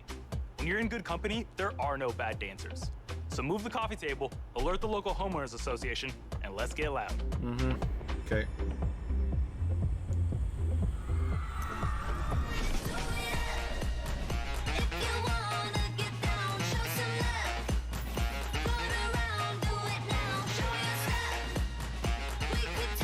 Is it T-Pain?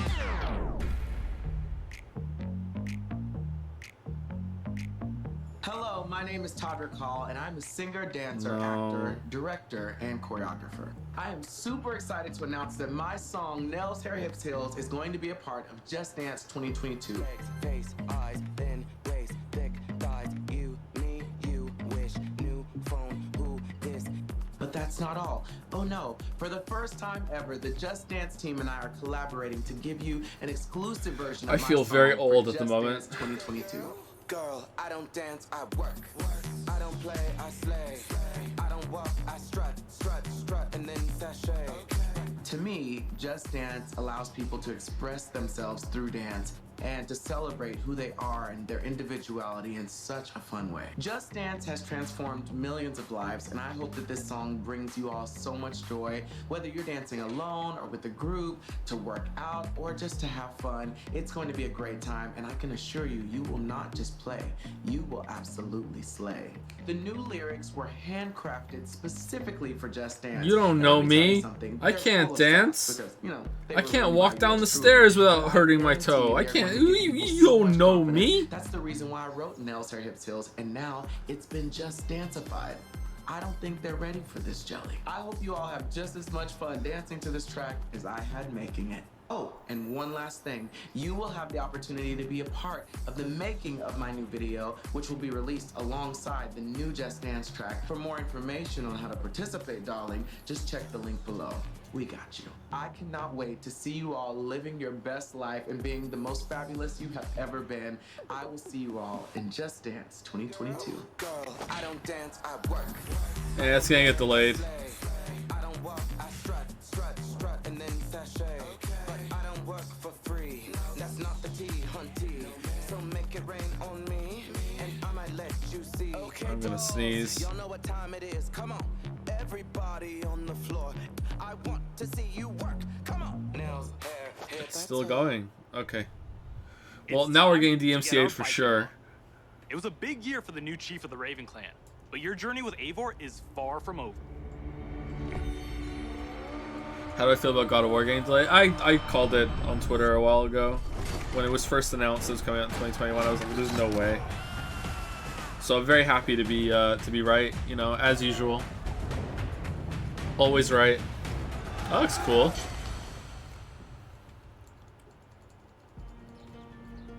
In November 2020, we released Assassin's Creed Valhalla.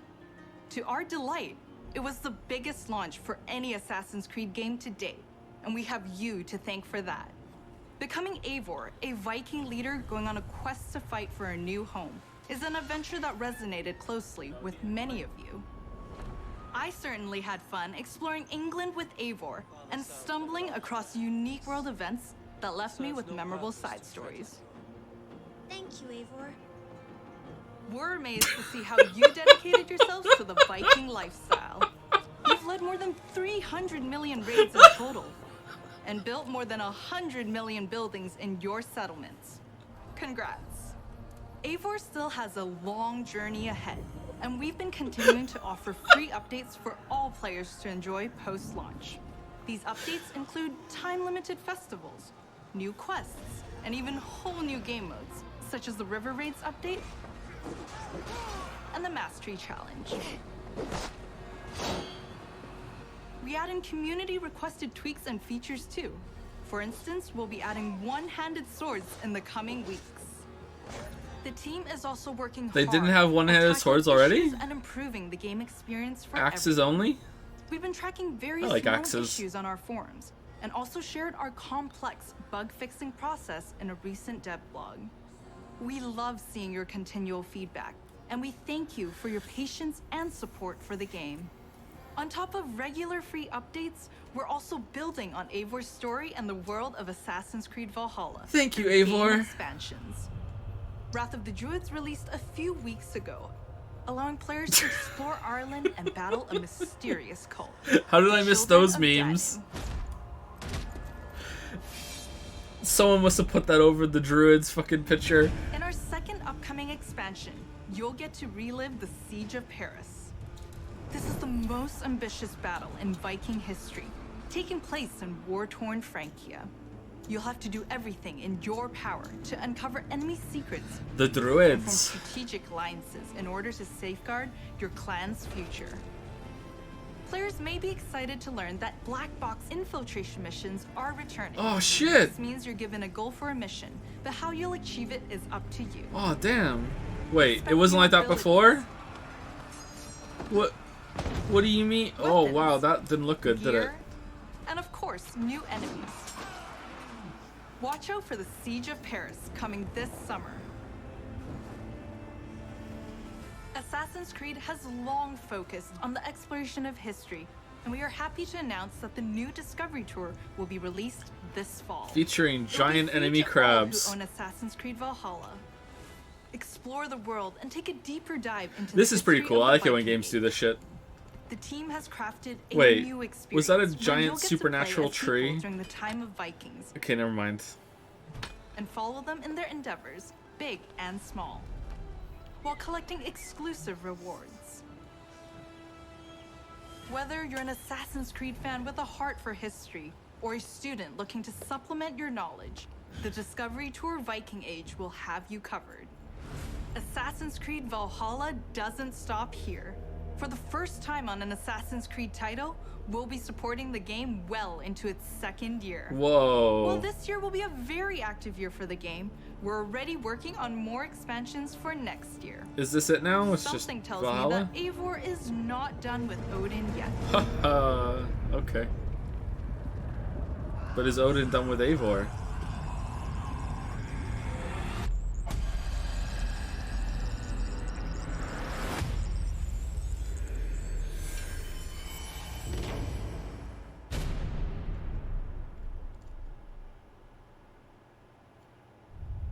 So you've seen some great games from us, but we also have news about the movies and TV series we've been working on. What? Our Ubisoft film and television team has some exclusive content to share. Up first is Mythic Quest, the workplace comedy set in a game development studio that's streaming on Apple TV+. But this is... If you haven't watched the second this is season the yet, games here's a look conference. at what you've been missing before the upcoming season finale. It's E3, not TV3. Why do you have goosebumps? This is an involuntary reaction to Being inspired? I was emotionally manipulated.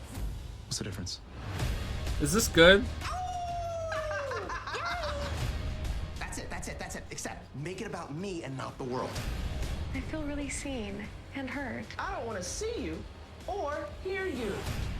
She played us to get what she wanted. She inspired us. She emotionally manipulated us. What's the difference? Okay, none of that was funny, but I mean, out of context and shit, I don't know. Werewolves Within. It's a whodunit with teeth that'll be coming to theaters June 25th and on demand July 2nd. Really? Hello, everyone. I am Josh Rubin, the director of Werewolves Within.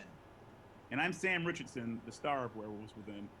Werewolves Within was based off a Ubisoft game, and we're so excited to bring you an exclusive look just for you. Guy on the left looks familiar. Where do I know him from? Dr. Ellis? There's a werewolf in there. I told you, she's probably tanked. Oh shit, the werewolf's got a gun! Dr. Ellis? Damn off, please. We need answers. It didn't disappear. What'd you say? What? It's not Emerson Flint. It's one of you. Oh. Okay, well, look, we don't understand. So it's Among Us the movie? I'm afraid I can't do that, Ranger Wheeler. You could be one of them. One of what? The werewolf. A what? A werewolf. The roads are effed. Something's wrong with the generator. Also, there's a dead body under your porch. Among Us.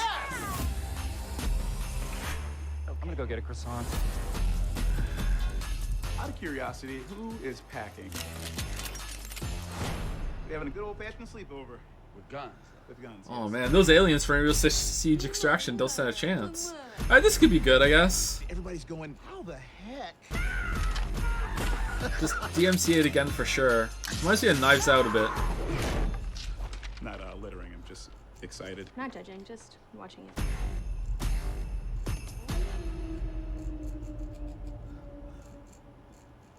Follow Mythic Quest on Apple TV Plus, and be sure to catch Werewolves Within this summer, in theaters or on your on-demand platforms. Can I stream it? If I can stream it, we're No in. hero story is complete without a great rival to match them. Okay. After all, even the most vile tyrant is a star of their own narrative. When it comes to memorable villains, no one does it better than Far Cry.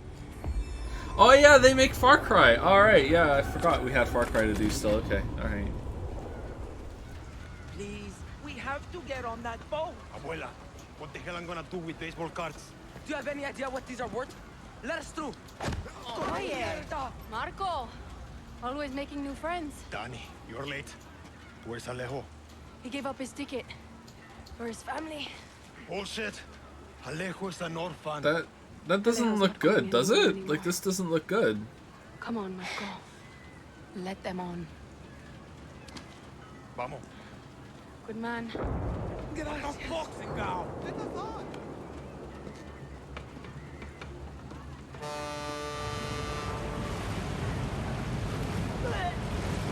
Far Cry never looked. Far Cry 1 looked great when it came out. Gracias. Don't worry about it, chamaco. Here. That's all I've got. This isn't right, Danny. We should be fighting, not running to the Yankees. Alejo gave you a fucking gift, Lira. We survive. Same as the orphanage, same as the academy. Please, no, this is a fishing boat. No, no.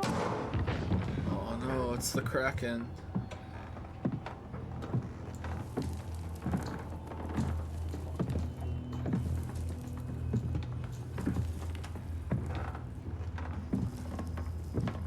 It's the Kraken, and he's got a gun. Quick, get the gun away from him.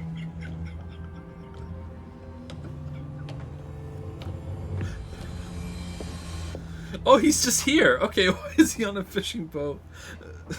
Before he was El Presidente, mi papa loved to fish.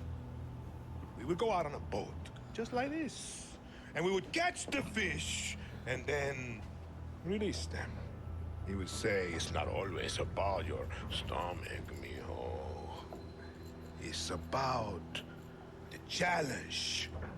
Except when he caught a big, fat, juicy marlin, he was too proud to let that fish go. Big Joker vibes. No! You have poison, Yara! You have poisoned your soul!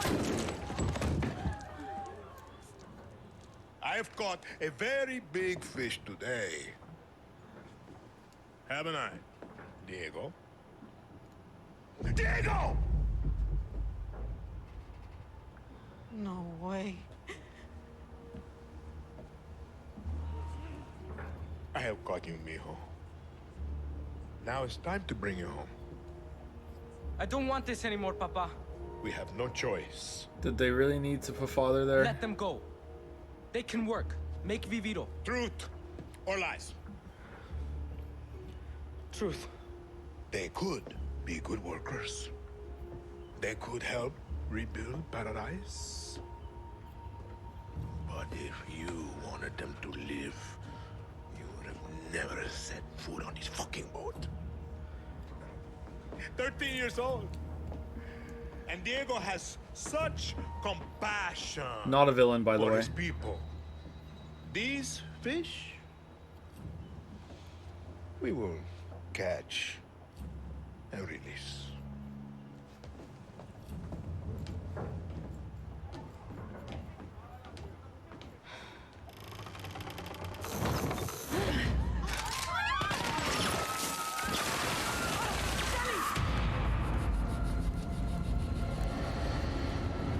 Okay, so I thought during the interview yesterday that was like, I'm not a villain. I thought that was something that like he just said, but apparently it's an angle they're pushing, I guess. You know, like, oh, every villain has a compelling narrative. Obviously, he's the villain, but like I thought that was like, you know, went off script, but no. The most important part of crafting a Far Cry villain isn't the fact Whoa, that he's not a they're villain. evil or shocking. It's that there's someone that could sit across from you at the dinner table and charm you into thinking that everything they believe, no matter how twisted or horrifying, could be absolutely true. That's the secret to Anton's power. I mean, and we couldn't be prouder to have him join the Far Cry family. He didn't just do that. Now, in that when scene, creating Anton, we had quite a lot to live up to. Because when you think Far Cry, you think about its rich legacy of villains. Do we? Which makes today a very special day for Far Cry fans. Not only did we get to see into the mind of Anton Castillo, we finally get to unveil some of our post-launch plans. Our dream was to honor the Far Cry villain's tradition and introduce a brand new experience. Are there towers you climb to unlock the map? It is time to see the other side of the map after you climb the tower? Go further down the rabbit hole, and it's up to you to find a way out. Oh, that's a line from Far Cry 3, isn't it? Didn't they use the rabbit hole thing? Okay. What is going on? Who's watching? My, what a happy family. RJ, tell your mother and sister to... You are alive. Are the villains in 4 and 5 good? I didn't play them. Matters.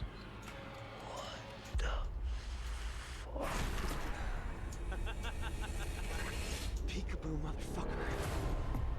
motherfucker. Wait, what? Where the fuck am I? Whoa. I too am a king who isn't afraid to slaughter to get what he wants. In my way. I am, yeah, I am. Is this a test? A dream? An opportunity? Then I will not waste it.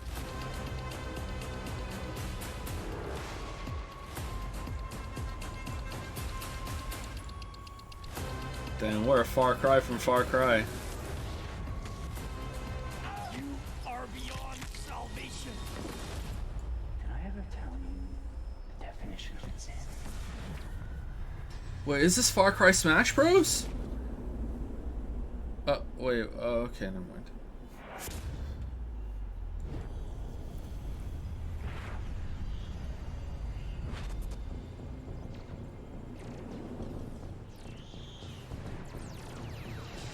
Blood Dragon? Yeah, you released this already.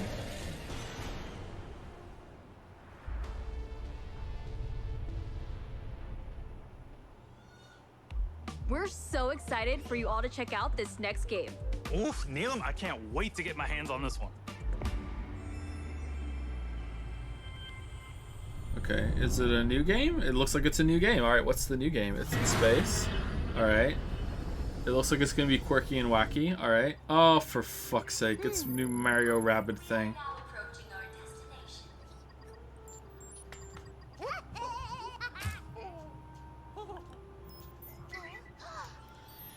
Do you think Mario's hitting that, or...?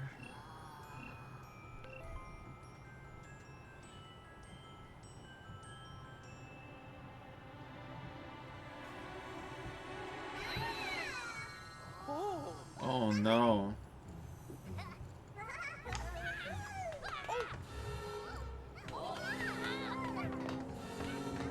Vast energy anomaly detected.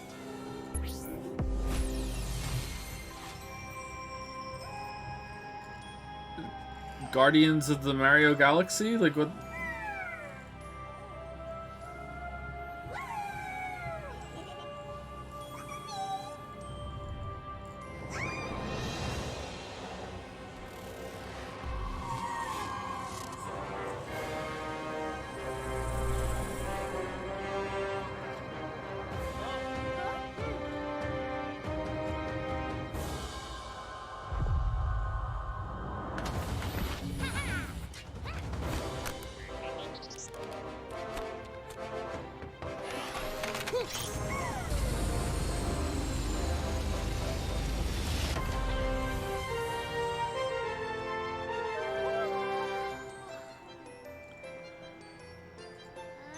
Oh no. Oh no. Oh no.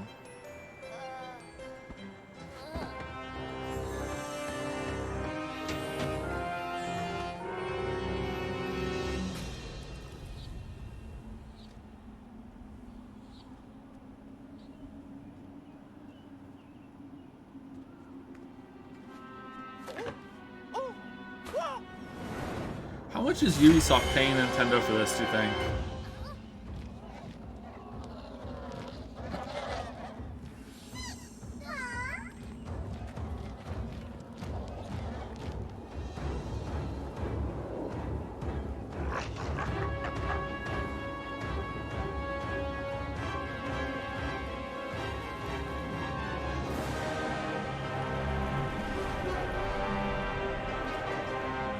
Oh, it's got a gun, look.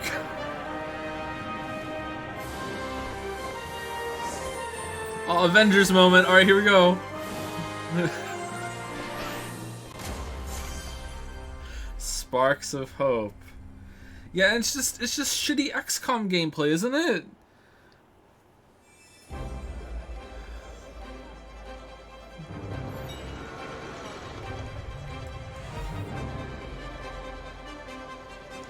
The whole team is super proud of this new game, and I can't wait for you to experience it. It's good XCOM gameplay, is it? It's fair to say that we did something quite surprising with the concept of Mario plus Rabbids Kingdom Battle. And for this project, we didn't want to stop there. Hi everyone, Mario and the Rabbids are back. And I'm so excited to be back as well today to unveil our new project, Mario plus Rabbids Sparks of Hope. We are diving back into this unique crossover with even bigger ambition, expanding our universe on a major scale. This time it's not just the Mushroom Kingdom, there is an entire galaxy to save. To do so, you will lead a brave yet reckless team of unique heroes, including some fresh faces like Rabbids Rosalina and other surprises. Ooh. On their quest to repel evil across the galaxy, their spaceship will bring them from planet to planet. They will be facing a powerful villain, Cursor, an enemy unlike anything our heroes encountered before. But they won't be alone. By their side, they will have their new allies, the Sparks. These surprising creatures, born from the merge of Rabbids and Lumas, why are will Rabbids lend doing their these wild things? powers to our heroes. Their natures and origin are at the core of our story. But let's keep some surprises for later.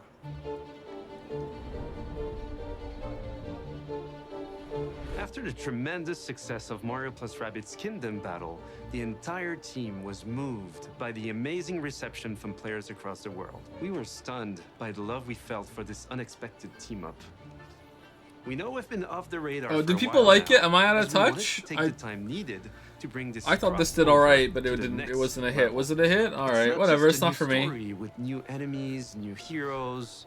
Mario plus Rabbids Sparks of Hope has big ambitions. It introduces new action elements into the mix that will push the boundaries of tactical games even further. That being said, we also wish to offer an easy-to-play experience for all players, yet hard to master for those of you that are willing to take the challenge. And you'll be able to experience this cosmic adventure exclusively on the Nintendo Switch. We can't wait to tell you more about the game soon. There is an entire galaxy to save, and we cannot wait for you to experience it. Is there platforming?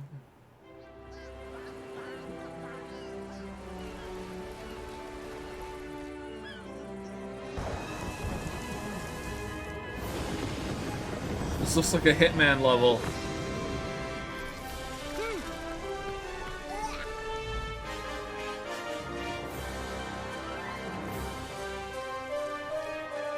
Wait, the Rabbid leads?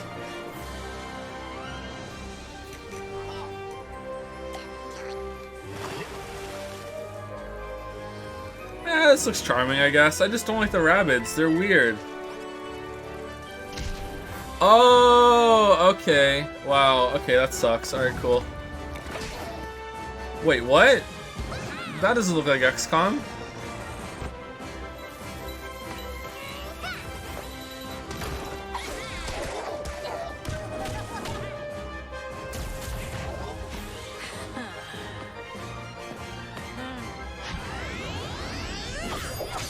What the hell is that?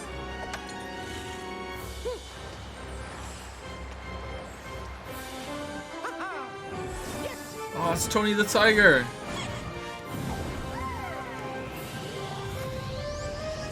Oh, it's like Deluxe Ultimate. Alright. Okay. I hope my kids don't see this trailer.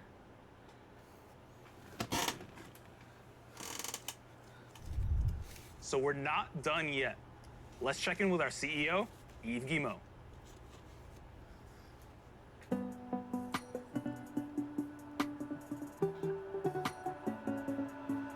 Is that his house? Hi everyone. As you have seen, we have a fantastic and diverse lineup of games coming soon. And this is just the beginning. Thanks to all the teams at Ubisoft for what they achieved, and for always striving to deliver the best possible game experiences.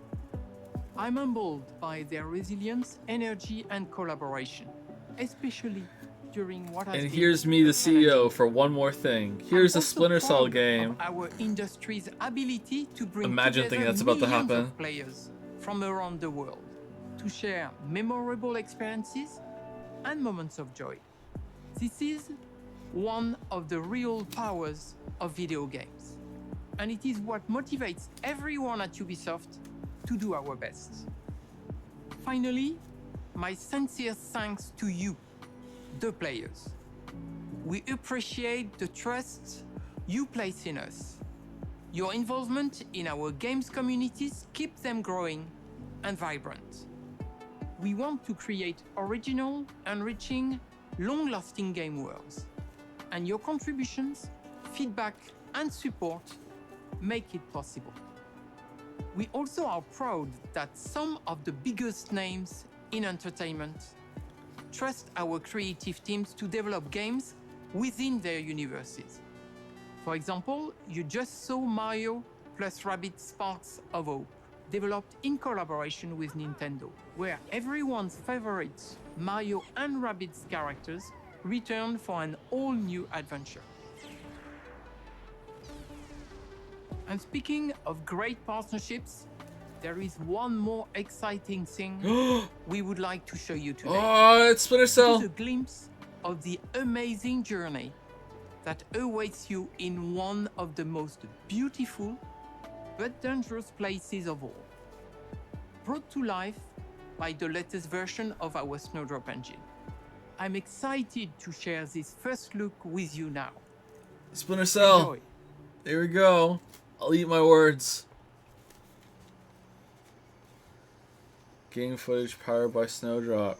Alright. Where's T-Pain? Is this in game? What's Snowdrop?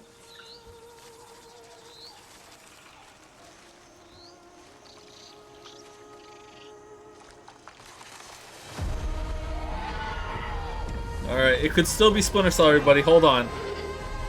A Ubisoft game. There's still a chance.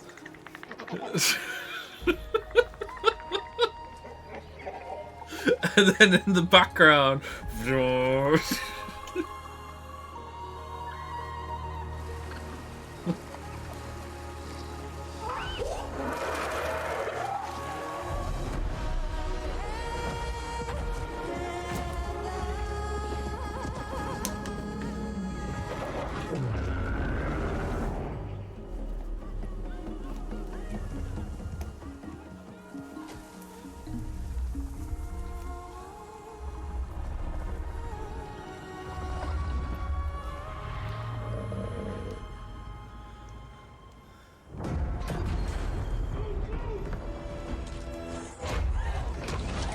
Here he is, Sam Fisher. Wait, wasn't he in it? wasn't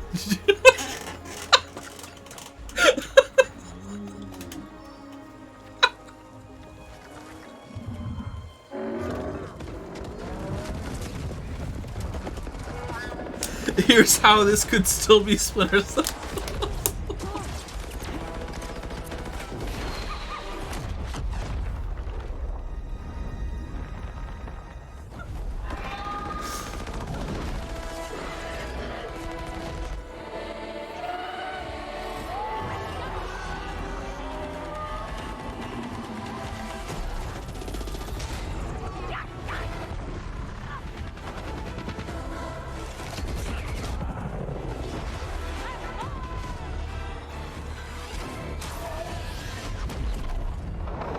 I don't think so. Like, come on.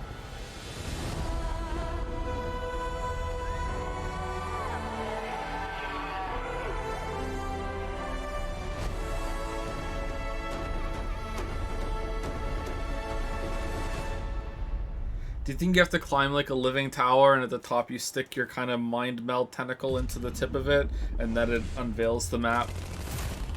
And you're like, okay, time to go to the next mind meld tower. You understand now. You and I are gonna tear shit up! Begin the replay!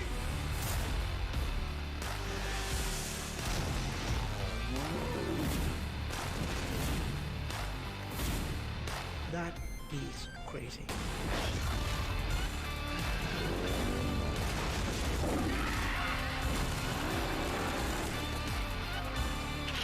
Have they shown any gameplay of Far Cry 6 yet? Isn't that coming out soon? Like I said, man, too much fun.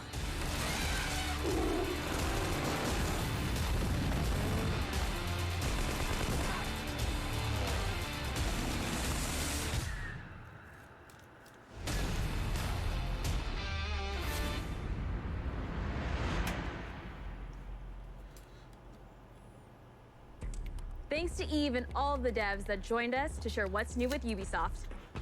Today, we battled some Archeans in Rainbow Six Extraction, learned some new songs in Rocksmith, got an adrenaline rush from Riders Republic, lit up the dance floor in Just Dance 2022, visited new shores in Assassin's Creed Valhalla, witnessed a chilling confrontation in Far Cry 6, and teamed up with our favorite man in overalls in Mario plus Rabbids.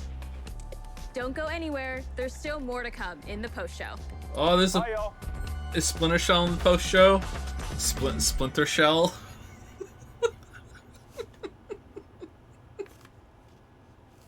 Sam Fisher and Rabbids? Oh...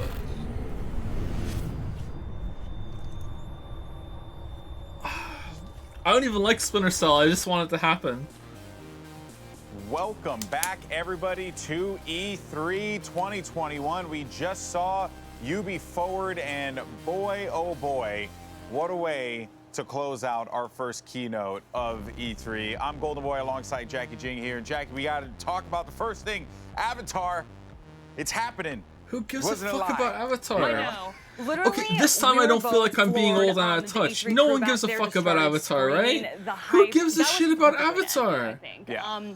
It was just a taste of it, right? But the visuals, I mean, it completely got me to my core. We know that there's so many movies coming out. What is it, 2, 3, 4, and 5, I believe? Yeah, a lot. So this is just building up the hype for the movies, but I just want to be the Navi, and I want to ride a pterodactyl creature like a Did she really surfboard. just say that? That just looked so dang cool to me. I'm glad. So, yeah. Yeah, I'm glad we're all sharing things we want to do here. Well, you know what I want to do? What do you want to do? Is play Riders Republic because I put out a tweet.